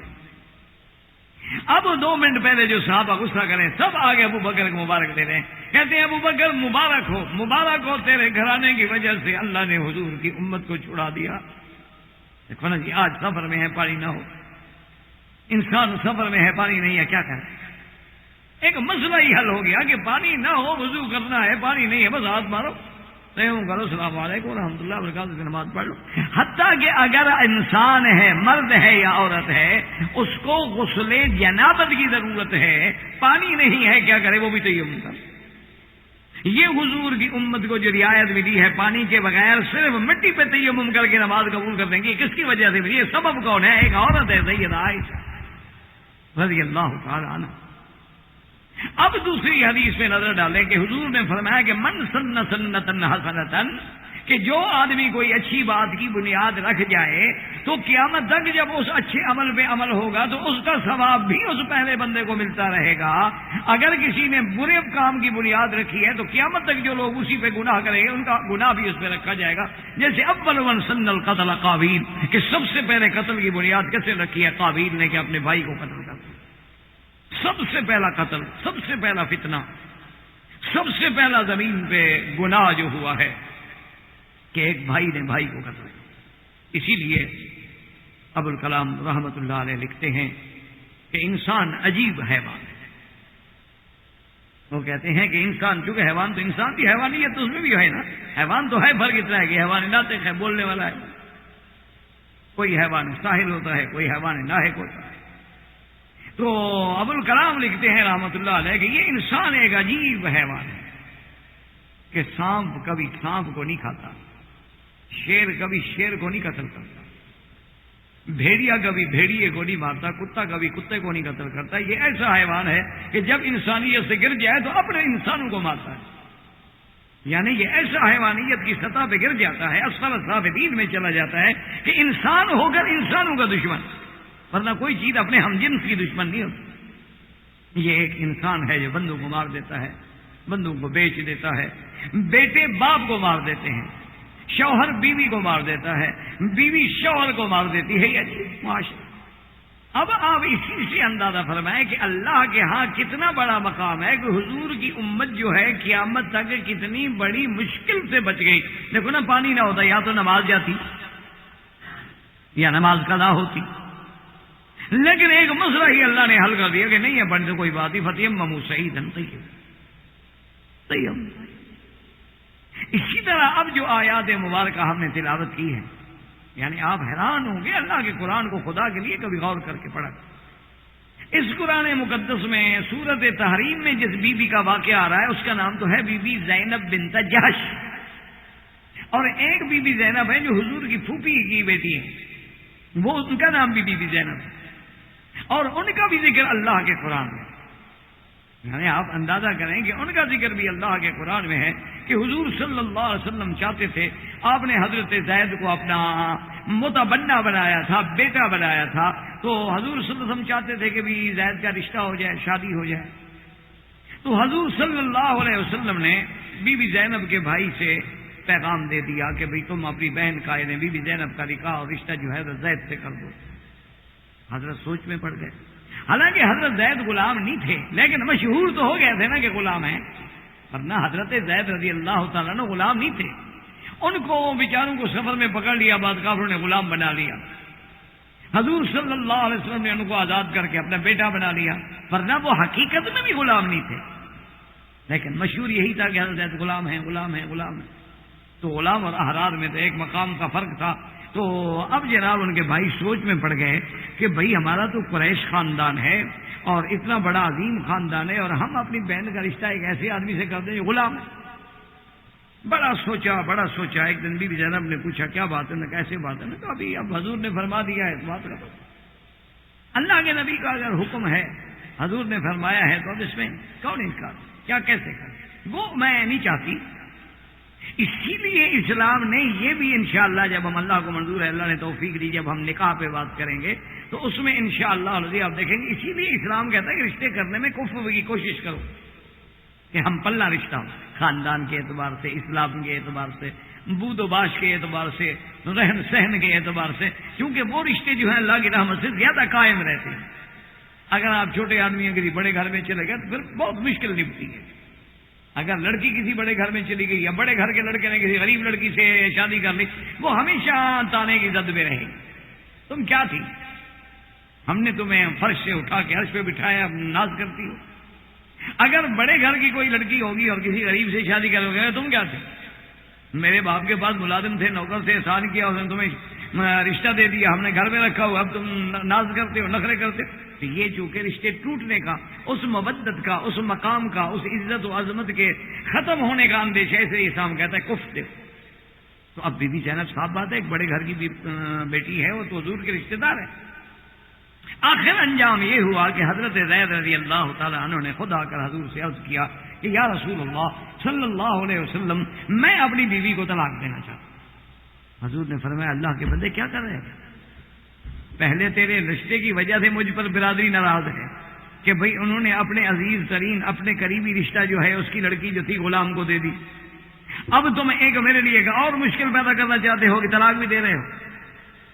حضرت زید نے عرض کیا، اس نے کہا یا رسول اللہ ہمارا گزر مشکل ہے، وہ ہر وقت کہتی ہے کہ میں قرشیہ ہوں اور میں بڑی عورت ہوں اور بڑے خاندان سے ہوں، تم کیا ہو، یہ تو نبی کا حکم تھا، آپ نے مان لیا۔ یا رسول اللہ کوئی کب تک برداشت؟ حضور نے بڑا روکا، منع فرمایا، لیکن اللہ کو یہی منظور تھا کہ حضرت زید نے طلاق۔ اب ذرا اس میں غور کریں، اس پہلو پہ غور کریں۔ اس میں ایک تو یہ سارا واقعہ مبارک ہے، اس کا پس منظر بھی ایک عورت کا احترام، کیونکہ زمانہ جاہلیت میں یہ عادت تھی کہ اگر انسان کسی کو کہہ دیتا کہ بھئی یہ میرا بیٹا ہے، میں نے اس کو بیٹا بنایا ہے، تو اس بیٹا جو منہ بولا بیٹا ہے اس کی بیوی سے بھی نکاح حرام سمجھا جاتا تھا کہ یہ تو میرے بیٹے کی بیوی ہے، یہ تو میری بہو ہے۔ حالانکہ حقیقی بیٹے میں اور منہ بولے بیٹے میں آسمان زمین کا فرق ہے۔ حقیقی بیٹا وارث ہے، وہ وارث نہیں۔ حقیقی بیٹے کا تعلق نسب سے ہے، اس کا تعلق صرف زبان سے ہے، کوئی نسب سے نہیں۔ تو اب اس کا انجام یہ ہو جاتا تھا، اللہ پاک رحمت کرے، کہ اگر وہ منہ بولا بیٹا جو ہے مثلا مر جائے، اس کی نوجوان بیوی جو ہے بیوہ ہو جائے، اب وہ شادی نہیں کر سکے تو جی میرا بیٹا تھا۔ ایک دوسری طرح اس واقعے پہ غور کرو کہ حضور صلی اللہ علیہ وسلم کے منشے پہ اس عورت نے بی بی زینب نے قبول تو کر لیا رشتہ زید کا، لیکن فطری طور پہ نبھ نہ سکا۔ دیکھو نا، یہ بہت سارے لوگ ہوتے ہیں کہ وہ اسلام کو سامنے رکھ کر، قرآن کو سامنے رکھ کر، اللہ رسول کو سامنے رکھ کر نبھا دیتے ہیں زندگی، لیکن طبیعت کا جو اللہ نے دلوں کا مسئلہ بنایا ہے وہ تو اللہ کے ہاتھ میں ہے۔ جیسے حضور پاک فرماتے تھے کہ اللہم انی اعدل فیما املک، یا اللہ میں اپنی بیویوں میں عدل انصاف کرتا ہوں، لیکن اس کام میں جس کا میں مالک ہوں، لیکن دل کا مالک تو میں نہیں ہوں۔ اگر کسی بیوی کے ساتھ دلی تعلق زیادہ ہے، محبت زیادہ ہے، تو اس میں تو کوئی معاوضہ نہیں، یہ تو اللہ کے ہاتھ میں، دلوں کا میدان اللہ کے ہاتھ۔ تو اب اس بی بی صاحبہ نے چونکہ قبول تو کر لیا، لیکن فطری طور پہ، ذہنی طور پہ، دماغی طور پہ قبول نہ کر سکی، اور انجام یہ ہے کہ طلاق ہو گئی۔ ایک تو اللہ نے اس رسم جاہلیت کو مٹانا تھا، اور ایک اللہ تبارک و تعالی نے اس عورت کی جو دل شکنی ہوئی، جو اس کو بار بار ذہنی طور پہ ٹارچر ہوا تھا کہ نہیں چاہتی لیکن گزارا کر رہی ہے، نہیں چاہتی لیکن شوہر کے ساتھ گزارا کر رہی ہے، کہ اللہ کے رسول کا حکم ہے۔ تو اب اللہ تبارک و تعالیٰ کی شان دیکھیں کہ اس عورت کی اس تکلیف کا ازالہ کتنا بڑا کیا گیا کہ اللہ تبارک و تعالیٰ نے حضور کو حکم دیا کہ تم نکاح، یعنی اندازہ کریں اللہ کا پیغمبر جو ہے اس عورت سے نکاح کرے۔ ایک تو رسم جاہلیت ختم ہو، اور جو اس کو دوسرا ذہنی طور پہ ٹارچر ہوا ہے کہ میں بڑے خاندان کی تھی اور میرا شوہر میرے برابر کا نہیں تھا، تو اب اللہ اس کو وہ شوہر دینا چاہتے ہیں جس کے برابر کوئی بھی نہیں ہو سکتا، وہ شوہر محمد مصطفیٰ ہے۔ لیکن پھر عورتوں کا بھی اسلامی مقام دیکھیں کہ حضور صلی اللہ علیہ وسلم نے پیغام بھیجا بی بی زینب نکاح کا۔ اب خود اندازہ کر سکتے ہیں، آپ کے پیغام دینے والا محمد رسول اللہ ہو، ایمان سے کہیں کوئی مسلمان عورت انکار کر سکتی ہے؟ کوئی مسلمان عورت دنیا میں انکار کر سکتی ہے؟ لیکن بی بی زینب کو جب پیغام پہنچا ہے تو بی بی زینب نے کہا کہ استخیر ربی، اس نے کہا پیغام دینے والے سے، اچھا بعض روایات میں ہے کہ خود حضرت زید ہی پیغام دینے آئے۔ اس میں کیا دکھایا گیا کہ بھی اگر عورت اور مرد کا تعلق نہ رہے تو اس کا معنی یہ نہیں کہ دشمنی ہے کہ اندھا اس کی آنکھیں ادھر ہیں اور اس کی آنکھیں ادھر ہیں، اور جناب وہ کہتی ہے جی میں تو اس کی شکل نہیں دیکھ سکتی، وہ کہتا ہے جی خبردار میری بیوی رہ چکی ہے میرے سامنے آتی ہے۔ کیا ہے؟ تعلق تھا، نکاح تھا، ختم ہو گیا۔ پہلے بھی تو اجنبی تھی نا، نکاح سے بیوی بنی، اب اگر نکاح نہیں رہا تو پھر اجنبی ہو گئی، پھر یہ آنکھیں دکھانا اور پھوں پھاں کرنے کی کیا ضرورت ہے؟ اتنا بڑی مردانگی ہے تو کسی کافر پر جا کے زور دکھا دو، صرف بیوی پر دکھانے کے لیے مردانگی ہوتی ہے۔ جیسے آج کل ہمارے نوجوانوں کا دماغ خراب ہو گیا ہے، یہی بہادری ہے کہ اللہ کے اس بلد الامین میں جا کے شرارتیں کرو اور فتنے پھیلاؤ۔ انا للہ و انا الیہ راجعون، یہ اسلام ہے۔ کیا کر رہے ہو؟ جس بلد کو تمہارا خدا کہتا ہے کہ آمین البلد الامین، تو کیا تم یہودیوں کو، کافروں کو کیا پیغام دینا چاہتے ہو؟ اب ہم اس کے امن کو خود فتنہ بنا رہے ہیں۔ کہاں گیا وہ تقدس؟ تو یہ جنون نہیں ہونا چاہیے، ہمیشہ یاد رکھیں۔ تو اب جناب جب حضور نے پیغام بھیجا، یہ ہے عدل، یہ ہے انصاف کہ بی بی کہتی ہے استخیر ربی، کہ سرکار دو جہاں سے جا کے کہہ دیں کہ میں پہلے اپنے رب سے پوچھ لوں، استخارہ کروں گی، اگر میرے اللہ کو منظور ہے اور استخارے میں خیر آ گئی تو میں ایک رشتہ کر لوں۔ اسی لیے حکم ہے کہ اگر لڑکی کا رشتہ ہے، لڑکے کا رشتہ ہے، استخارہ کرو، 2 رکعت نفل پڑھو اور دعا پڑھ لو استخارے کی۔ ایک رات میں کوئی سمجھ نہیں آئے، دوسری رات، تیسری رات، چوتھی رات، 5ویں رات، 6ٹھی رات، 7ویں رات، 7 راتوں تک کر کے اللہ پہ چھوڑ دو۔ اگر تمہارے حق میں وہ کام بہتر ہے تو خود بخود رستے بن جائیں گے، اور اگر وہ کام بہتر نہیں ہے تو خود بخود ٹل جائیں گے۔ یہ ضروری نہیں ہے کہ تم خواب دیکھو، فلاں دیکھو۔ اور ایک اور بھی رواج ہمارے یہاں ہو گیا ہے نا جی، خاص طور پہ عورتوں نے استخارہ کرنا ہو تو کہتے ہیں جی چلو پیر صاحب سے استخارہ کرائیں گے. وہ پیر صاحب کو تو اپنا پتہ نہیں تمہارا کیا استخارہ کرے گا. وہ ابھی چند دنوں کی بات ہے، ایک بہت بڑے عہدے کا آدمی ہے، میں نام نہیں لیتا، تو اس نے کہا کہ جی فلاں صوفی صاحب جو ہے نا، فلاں بزرگ جو ہیں، انہوں نے مجھے تو 3 مہینے جناب 3 مہینے مجھے پہلے کہہ دیا تھا کہ فلاں تاریخ کو جو ہے تم فلاں عہدے پہ پہنچو. وہ صوفی صاحب اتنے پہنچے ہوئے ہیں کہ مجھے انہوں نے 3 مہینے پہلے خبر دے دی. کمال ہے کہتا ہے میرے مرشد کا کہ ان کو اتنا علم تھا کہ 3 مہینے پہلے مجھے بتا دیا. میں نے کہا یار اس مرشد سے پوچھنا کہ اس مرشد کا جس علاقے میں گھر ہے وہاں ان کے خاندان کی ایک لڑکی گم ہو گئی. اس لڑکی کی گمشدگی کو اغوا کا رنگ دیا گیا اور ہمارے ضلع کے کچھ لوگوں کو بطور مجرم پولیس نے پکڑ لیا. انہوں نے مجھے وہاں سے فون کیا کہ جی ہم بے گناہ پکڑے ہوئے ہیں، آپ مہربانی کر کے اس علاقے میں کسی آدمی سے ہماری سفارش کریں. آپ ہمیں جانتے ہیں، اللہ معاف کرے کہ نہ ہم اغوا والے، نہ ڈاکے والے، نہ چوری والے، نہ بدماش، نہ کبھی زندگی میں ہم نے قانون شکنی کی ہے. تو بہرحال میں نے کہا وہ کیا واقعہ؟ انہوں نے کہا جی فلاں خاندان کی لڑکی ہے، وہ اللہ عالم اغوا ہو گئی، کیا ہو گیا، لیکن ہمارا تو کوئی گناہ نہیں، ہم تو اپنے مال مویشی اونٹ گائے بیل لے کے اس علاقے میں بیچنے کے لیے آتے ہیں. خدا کی قدرت یہ ہے کہ اسی بستی جس بستی سے وہ لڑکی گئی ہے اسی کے باہر ہم ٹھہرے ہوئے تھے، انہوں نے ہمارے نوجوانوں کو پکڑ لیا کہ تمہاری ساتھ. تو میں نے پولیس والوں کو پتا کیا، انہوں نے کہا کون ہے وہاں پولیس افسر؟ انہوں نے کہا وہ ہے. میں نے کہا اچھا خیر کوئی ہو، اس کا مجھے ٹیلی فون نمبر دے دو، کیوں آخر مسلمان لوگ ہیں، مکے مدینے کا لحاظ تو کرتے ہی. میں نے فون کیا، اتفاق سے میرے جاننے والا بھی تھا. تو اس نے کہا حضرت میں آپ کو جانتا ہوں اور میں فلاں کا بیٹا ہوں، میرا تو باپ بھی آپ کا بڑا تعلق والا آدمی تھا، تو آپ حکم دیں. میں نے کہا یہ بات ہے. اس نے کہا حضرت گزارش یہ ہے کہ یہ جن لوگوں کی لڑکی ہے وہ بڑے زور والے لوگ، بڑا قبیلہ ہے، خاندان والے ہیں، اور ان کے پیچھے فلاں پیر اور صوفی صاحب جو ہیں وہ سفارشی ہیں. ان کا پتہ ہے آپ کو کہ اس سے تو ہمارے سارے بڑے ڈرتے ہیں. وہ کہتے ہیں جو صوفی صاحب کہہ دیتے ہیں بات ختم. صوفی صاحب تو پہنچے ہوئے آدمی. تو میں نے کہا یار ان صوفی صاحب کی خدمت میں فون کر کے ان کو بھی کہہ دیتا ہوں یار مہربانی کرو ان بے گناہوں کو تو نہ رگڑو. تو میں نے اس کو بھی فون کیا. تو کہنے لگا نہیں مکی صاحب آپ کو پتہ نہیں ہے، یہ آپ کے بندے جو ہیں مجرم. میں نے کہا یار خدا کا خوف کرو، ان لوگوں کو ہم بچپن سے جانتے ہیں، ان کے باپ دادے کو جانتے ہیں، اور یہ تو بیچارے کاروباری لوگ ہیں، اپنے مال مویشی بیچتے ہیں. جو کاروباری آدمی ہو وہ کیا غیر قانونی حرکتیں کرے گا؟ کاروباری آدمی کبھی جرائم نہیں کرتے. تو بہرحال اس نے کہا جی نہیں یہ آپ کے بندے جو ہیں. میں نے کہا ٹھیک ہے. ان کا جی آپ کی مرضی ہے، میرا فرض تھا، میں نے آپ کو بتا دیا کہ آدمی بے گناہ ہے. اچھا پولیس والے نے اتنی مہربانی کی کہ وہ جو ظلم و تشدد ان پہ ہو رہا تھا وہ اس نے بند کر دیا کہ بھی آپ کی سفارش آئی ہے تو میں آپ کو مہلت دیتا ہوں، تم کہو جی ہم تلاش کرتے ہیں. ایسے بہانے سے کچھ وقت گزرے. اچھا 4 دن کے بعد وہ لڑکی مل گئی، اللہ کی شان ہے. وہ بیچاری کچھ ذہنی مریض تھی، گھر سے نکلی اور خود بخود کسی بس پہ بیٹھ کے نکل گئی، اور جہاں گئی ان بیچاروں کو بتاتی نہیں کہ میں کہاں کی ہوں. ان بیچاروں نے عزت کے ساتھ گھر میں رکھا اور کئی دنوں کے بعد پہنچایا. تو میں نے کہا یار تمہارے صوفی صاحب کو تمہارے 3 مہینے پہلے عہدے کا پتہ تو لگ گیا، کبھی لگی عورت کا پتہ تو نہیں لگا کوئی لڑکی نکل گئی ہے یا کہاں ہے. یہ اچھے پیر ہیں تو اس وقت بیٹھ کے دیکھ لیتے کہ جی لڑکی کی طرف. یہ کہانیاں ہوتی ہیں، جھوٹ ہوتے ہیں، بنائے جاتے ہیں. اصل چیز وہ ہے جو اللہ رسول کا حکم ہے کہ استخارہ. تو بی بی زینب فرماتی ہیں کہ میں نے کہا کہ استخیر ربی، اور فرماتی ہیں کہ فما لبث الا قلیلا، تھوڑی دیر گزری کہ میں کیا دیکھتی ہوں کہ سرکار دو جہاں میرے گھر میں آ گئے اور بغیر اجازت کے، بغیر اذن کے، بغیر اطلاع دیے ہوئے حضور میرے گھر کے اندر آ رہے ہیں. میں تو گھبرا گئی کہ بھائی سرکار دو عالم تو کبھی بغیر اطلاع کے کسی کے گھر میں آتے نہیں، اور اگر آئیں تو پھر اللہ رسول کا حکم ہے کہ پہلے دروازے پہ کھڑے ہوں، اجازت مانگیں. حضور میرے گھر میں آ رہے ہیں. تو خیر بی بی صاحبہ کہتی ہیں میں ڈر بھی گئی اور گھبرا بھی گئی کہ خدا خیر کرے کیا بات ہے. تو حضور آئے اور فرمایا ان اللہ زینب ان اللہ زوجنی، اللہ نے میرا آپ کے ساتھ نکاح جو ہے وہ عرش سے کر دیا ہے. اور اللہ کا قرآن نازل ہوا کہ فلما قضا زید منها وطرا زوجناکا، کہ جب حضرت زید کی حاجت پوری ہو گئی، انہوں نے طلاق دے دیا، ہم نے آپ کا نکاح کیا ہے. اسی لیے بی بی زینب ہمیشہ حضور کی بیویوں میں بیٹھ کے فخر کرتی تھی.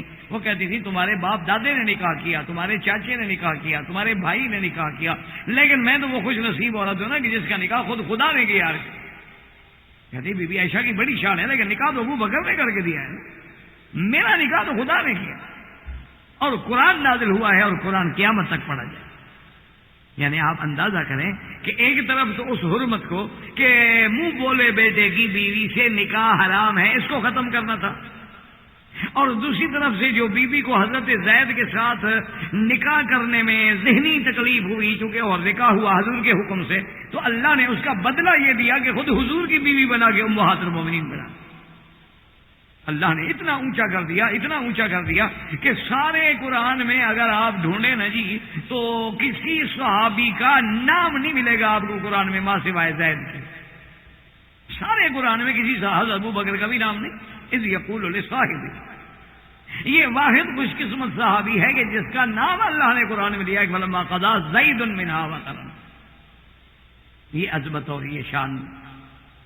تو اسی ضمن میں یہ جو آیت تحریم ہم نے پڑھی ہے اس کے اندر کئی واقعات کا محدثین نے، علماء نے، مفسرین نے ذکر کیا۔ اصل بات یہ سمجھیں، بعض علماء فرماتے ہیں کہ ہو سکتا ہے کہ یہ سارے واقعے صحیح ہیں، یعنی یہ واقعہ بھی پیش آیا، یہ واقعہ بھی پیش آیا، یہ واقعہ بھی پیش آیا، تو کبھی یہ قاعدہ ہوتا ہے کہ اسباب نزول ایک نہیں ہوتا، متعدد ہوتے ہیں، یعنی ایک واقعہ نہیں ہے بلکہ کئی واقعے ہیں، لیکن چونکہ ملتے جلتے واقعات ہیں تو اللہ نے قرآن نازل کر دیا۔ ان ایک واقعات میں ایک واقعہ وہ ہے جو بی بی ماریہ قبطیہ، ماریہ قبطیہ بی بی ہیں سرکار دو عالم صلی اللہ علیہ وسلم کی کنیز ہیں، باندی ہیں۔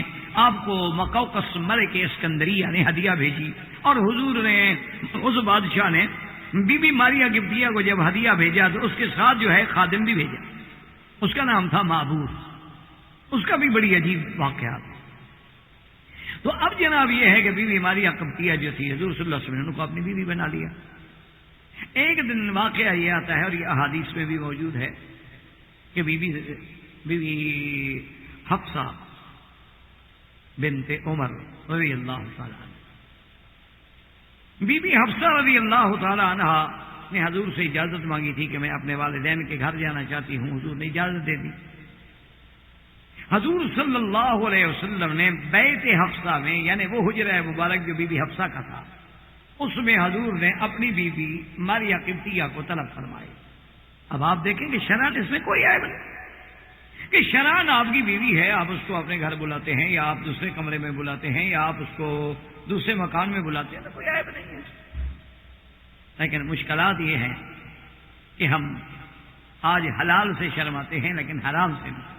مشکل یہ پیدا ہو گئی ہے، اسی لیے ہمارے دماغوں میں یہ مسئلے حل نہیں ہوتے۔ ایک دفعہ سیدنا امیر المؤمنین حضرت عمر کے بیٹے ہیں حضرت عبداللہ ابن عمر رضی اللہ عنہ، اور یہ عبداللہ ابن عمر اتنا جلالت شان والا آدمی ہے نا کہ یہ حضور کی اعمال، اقوال، افعال کے عاشق تھے، یعنی ان کو عشق تھا کہ ہر حال میں اتباع رسول ہے۔ یعنی آپ حیران ہوں گے اتنا بڑا عشق کہ حج کرنے کے بعد جب تشریف لے آئے نا واپس، تو عرفات سے جب آ رہے تھے اونٹنی پر، ابھی مزدلفہ نہیں پہنچے تھے، ایک جگہ پہ اپنی اونٹنی روک دی اور ساتھیوں سے کہا اور لوٹا پکڑا، کہا بھی جب اونٹنی کا خیال رکھو، اور لوٹا ہاتھ میں پکڑ کے او دور چلے گئے۔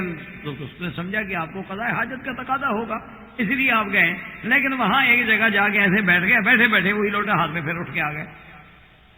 تو اب ساتھیوں نے پوچھا کہ حضرت کیا بات ہے، خیر تو ہے؟ کہ قافلہ روک دیا، اونٹنی روک دی، آپ اترے، لوٹا ہاتھ میں لیا، فلاں جگہ تشریف لے گئے، لیکن کپڑے کے ساتھ ایسے بیٹھے رہے، نہ پیشاب فرمایا نہ کوئی قضاء حاجت کی، پھر اٹھ کے آ گئے۔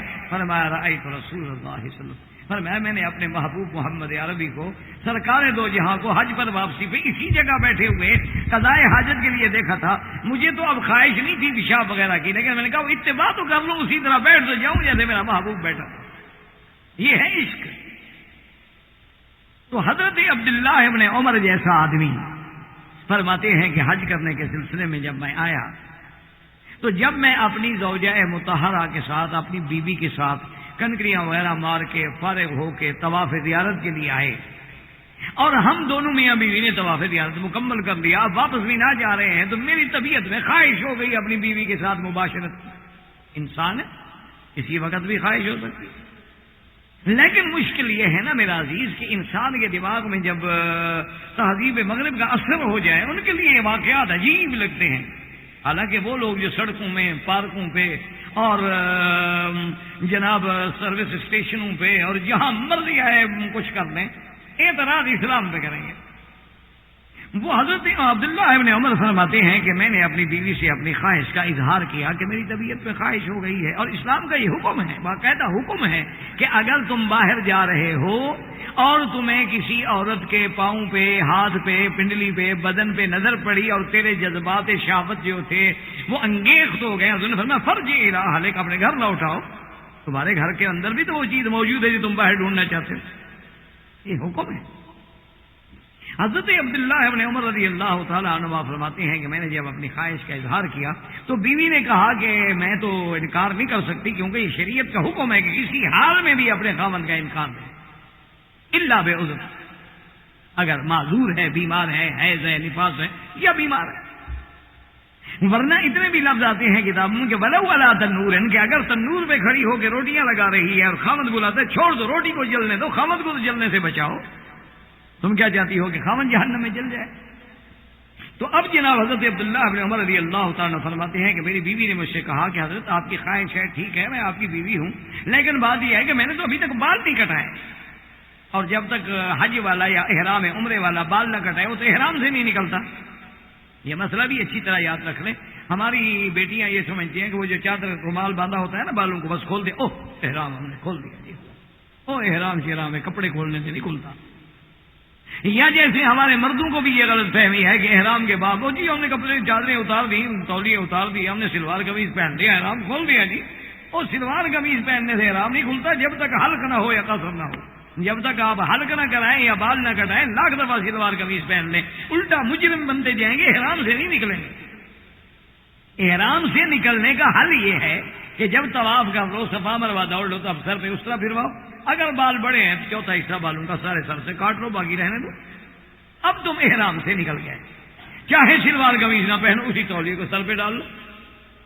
کپڑے اتارنے سے یا کپڑے بدلنے سے آدمی احرام سے نہیں نکلتا. جیسے بہت ساری میری بیٹیاں جو ہیں وہ حالت حج میں، حالت احرام میں وہ جو رومال باندھتی ہیں نا بالوں کو، اسی کے اوپر پانی کا مسح کر لیتی ہے نماز کا. وہ نماز ہی نہیں ہوتی، جب وضو نہیں ہوا نماز کیسے ہوگی؟ حتیٰ کہ حکم ہے شریعت کا کہ اگر کسی عورت نے یا مرد نے وگ لگائی ہے، مثلا وگ لگائی ہوئی ہے، تو اس وگ کے اوپر وہ اگر مسح کر لے تو مسح نہیں ہوگا، اس کو اتار کے مسح کرنا ہوگا. تو یہ کپڑا باندھے ہوئے جو اور کپڑا بھی خود اپنے منشی سے باندھا ہوا ہے، اسلام نے نہیں کہا کپڑا باندھو. 5 نمازیں، اب حج میں اگر جائے 8 کو واپس آئے 13 کو، کتنی نمازیں ختم ہو گئی؟ اچھا حج کر دیں گے کہ فرض نمازیں ختم ہے، مسا اوپر کریے، کھل گیا، او میرا احرام کھل گیا، برباد ہو گئی، میں تو احرام ہی کھل گیا، کپڑا کھل گیا، احرام گیا، اڑ گیا، بس حج ختم. ایمان اللہ، کپڑے میں بندھا ہوا تھا نا آج. یہ جہالت. تو حضرت عبداللہ ابن عمر فرماتے ہیں کہ بیوی نے جب یہ کہا کہ میں نے تو ابھی تک بال نہیں کٹائے ہیں، تو آپ نے فرمایا کہ یہ کون سا مشکل مسئلہ ہے؟ عورت کے بال کاٹنے کا مسئلہ کون سا مشکل ہے؟ بھائی مرد کے تو ٹھیک ہے نا، چوتھا حصہ کاٹنے ہوں تو کینچی وینچی تو ہو نا، لیکن عورت کے تو اتنے سے بال کاٹ رہے ہیں. فرمایا بھائی یہ دکھاؤ بال اپنے. بال کے فرمایا میں نے دانت سے کاٹے، میں نے بال دانت سے کاٹے، اب تو کٹ گئے، میاں بیوی سے مل گئے، احرام سے نکل گئی. اور اچھا اب مشکل یہ ہوتی ہے کہ جب ہم پڑھانے بیٹھتے ہیں، ایک دفعہ میں یہی سبق پڑھا رہا تھا تو ایک میرے طالب تھے انڈونیشی، اب پتہ نہیں اللہ عالم وہ کہاں ہیں، سنا ہے میں نے کہ وہ بڑے عالم بن گئے اور بڑا اپنے ملک میں دارالعلوم بنے، اللہ عالم مدتیں ہوگی، ہمیں تو نام بھی نہیں آتا. ہمیں تو اللہ کا شکر ہے اپنے طالبوں کے نام کا بھی پتہ نہیں ہوتا، کیونکہ جب اللہ کے لیے پڑھانا ہے تو پھر نام کیا رکھنے ہیں؟ ہم کو پیر تو ہے نہیں کہ رجسٹر رکھیں اولاد کے کام آئے گا کہ کتنے مرید ہیں. ان کے ہاتھ ریکارڈ ہوتا ہے نا باقاعدہ، وہ پیروں کے بعد رجسٹریشن ہوتی ہے باقاعدہ. ایک دفعہ جب ہمارے ہاں قومی ملکیت میں زمینیں لی گئیں تو ایک پیر صاحب تھے، میرے دوست تھے، تو میں نے ان سے بطور افسوس کہا، میں نے کہا جی آپ کی بڑی جاگیریں ہیں، اب یہ زمین شمین. انہوں نے کہا مکی صاحب جاگیریں لے لیں گے نا، پیری تو نہیں لے لیں گے. میں نے کہا کیا مطلب؟ انہوں نے کہا حضرت، اس نے نوکر سے کہا جا خلیفے سے جا کے رجسٹر لے کے آ کر. نے کہا حضرت 3 لاکھ رجسٹرڈ مرید ہے میرا، 50 روپے بھی میں سال کے ایک مرید سے لوں تو سال کے کتنے پیسے بنیں گے؟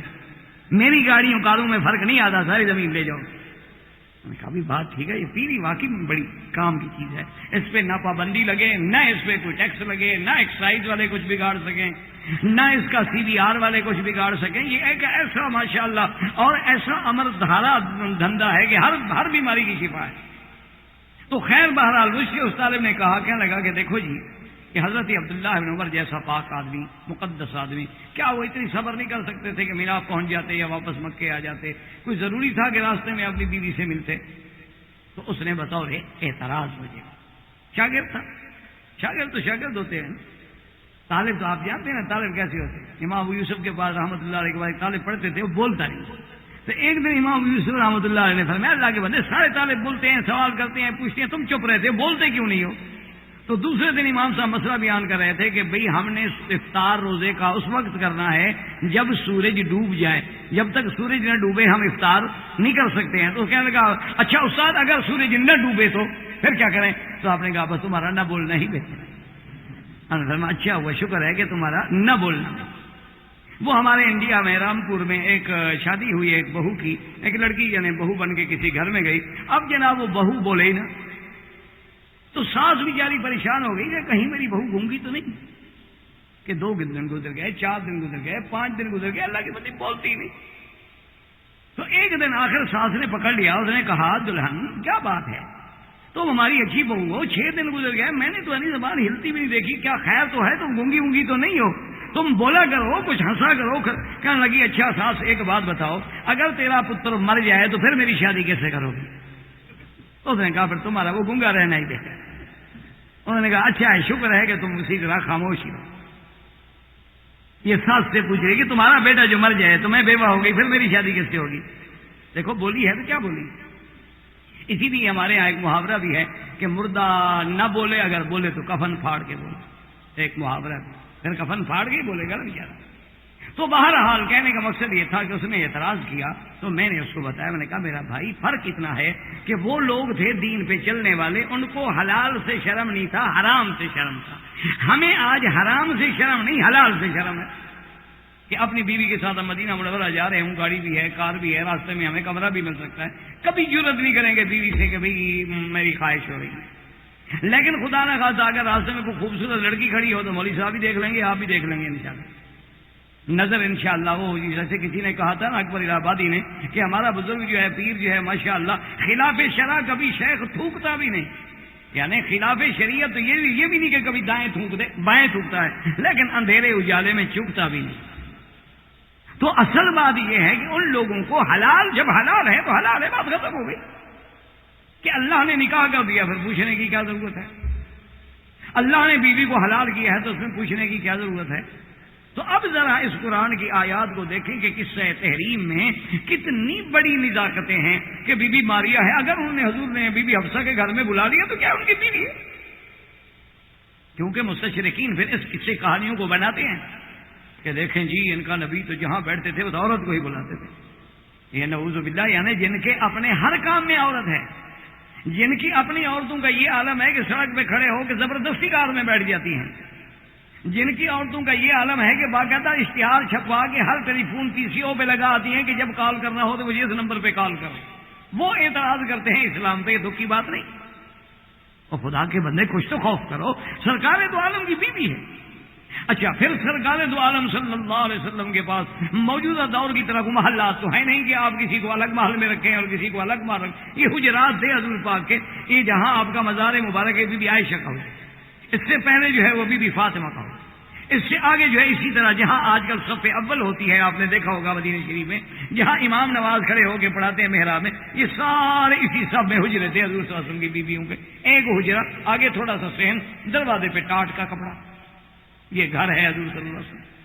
تو حضور صلی اللہ علیہ وسلم نے بی بی صاحبہ کو بلا لیا، اور بی بی صاحبہ جب حضور صلی اللہ علیہ وسلم اپنی حاجت مبارک پوری فرما لی، حضور صلی اللہ علیہ وسلم جو ہی باہر تشریف لائے، دیکھا کہ بی بی حفصہ باہر دروازے کے کمرے کے باہر بیٹھی ہوئی رو رہی ہے، کیونکہ اس کو پتا ہے کہ اندر سرکار دو عالم ہے اور ایک عورت کا جوتا مبارک ہے، صاف بات ہے کہ آپ کی کوئی بیوی آپ نے بلائی ہے تو ادب کا تقاضا ہے، اندر تو نہیں جاتی۔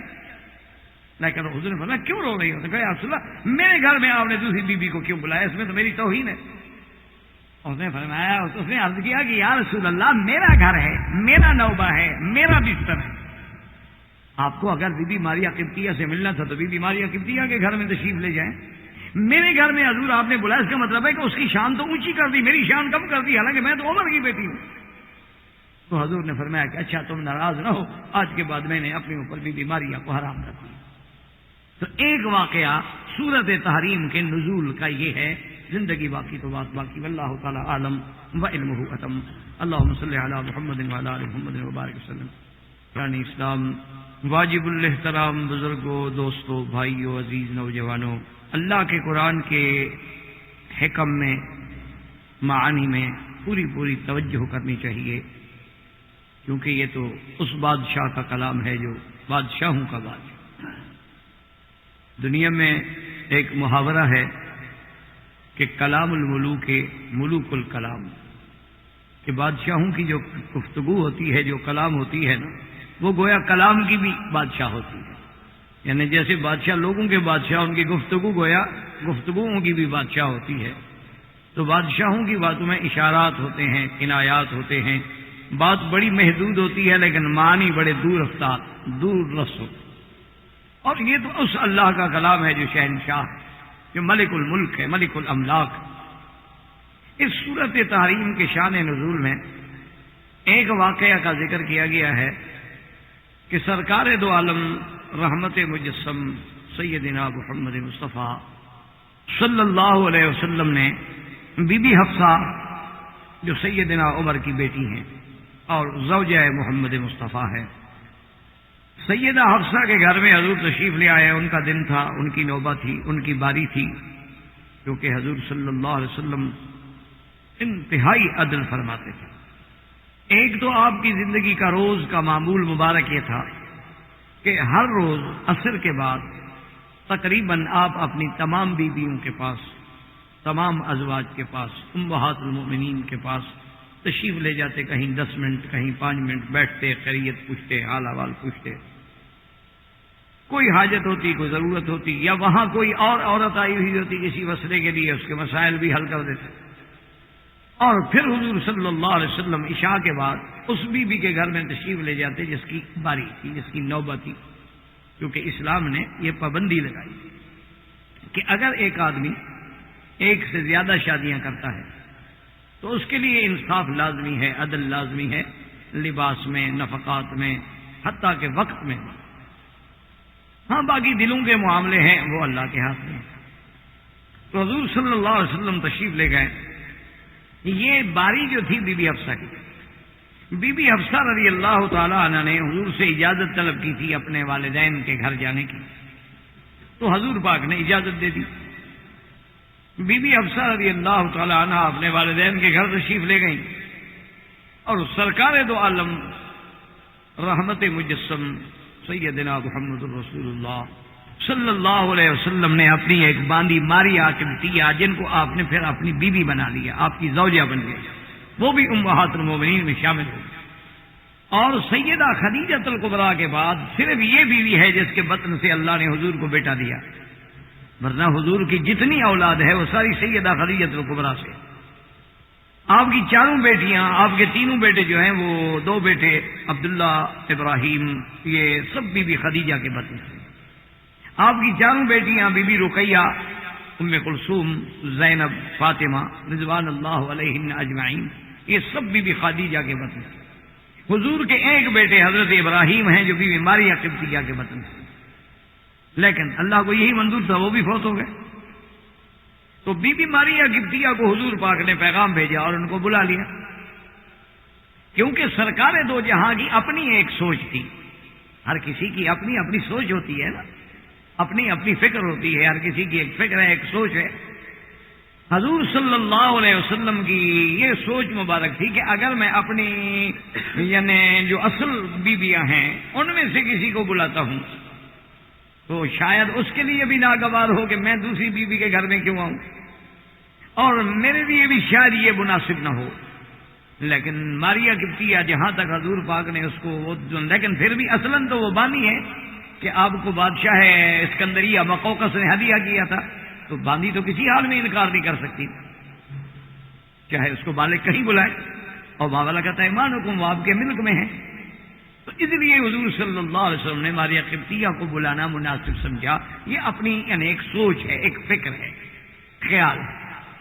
اس کے بارے میں ایک حدیث سے مثال عرض کروں تاکہ آپ کو سمجھنے میں آسانی ہو کہ بی بی عائشہ رضی اللہ تعالی عنہا فرماتی ہیں کہ میری باری تھی، میری نوبت تھی، میرے گھر میں تھے سرکار دو جہاں، اور میرے ساتھ بستر پہ آرام فرما تھے. اور بستر کیا تھا؟ ایک ٹاٹ کا ٹکڑا تھا، اس کو اگر ڈبل کر دیتے تھے وہ بستر بن جاتا تھا، اور کھول دیتے تھے تو مصلح بن جاتا تھا. ٹاٹ، یہ جو آپ ٹرکوں کے اوپر ڈالتے ہیں نا سامان کی حفاظت کے لیے، یہ ٹاٹ، یہ بستر تھا حضور کا. اس کو 4 دفعہ یعنی اس کو ڈبل کر کے کر دیتے تو بستر بنا کے اسی پہ سو جاتے، اور کھول دیتے تو وہی گویا قالین ہے، وہی دری ہے، وہی چٹائی ہے، وہی سب کچھ. یہ فراش رسول اللہ صلی اللہ علیہ وسلم. آج کل ہم عشق کے دعوے تو بہت کرتے ہیں نا جی، مولوی بھی، پیر بھی، بڑے بڑے لوگ بھی، لیکن ان کی زندگیوں کو اور سرکار دو عالم کی زندگی کو دیکھو تو ایسا تفاوت معلوم ہوتا ہے کہ آدمی حیران ہو جائے کہ خدا جانے ہمارا عشق کس بات میں ہے، صرف نام لینے میں یا میٹھی چیز کھانے میں، حلوہ کھانے میں، بس ہمارا عشق اسی طرح محدود ہے.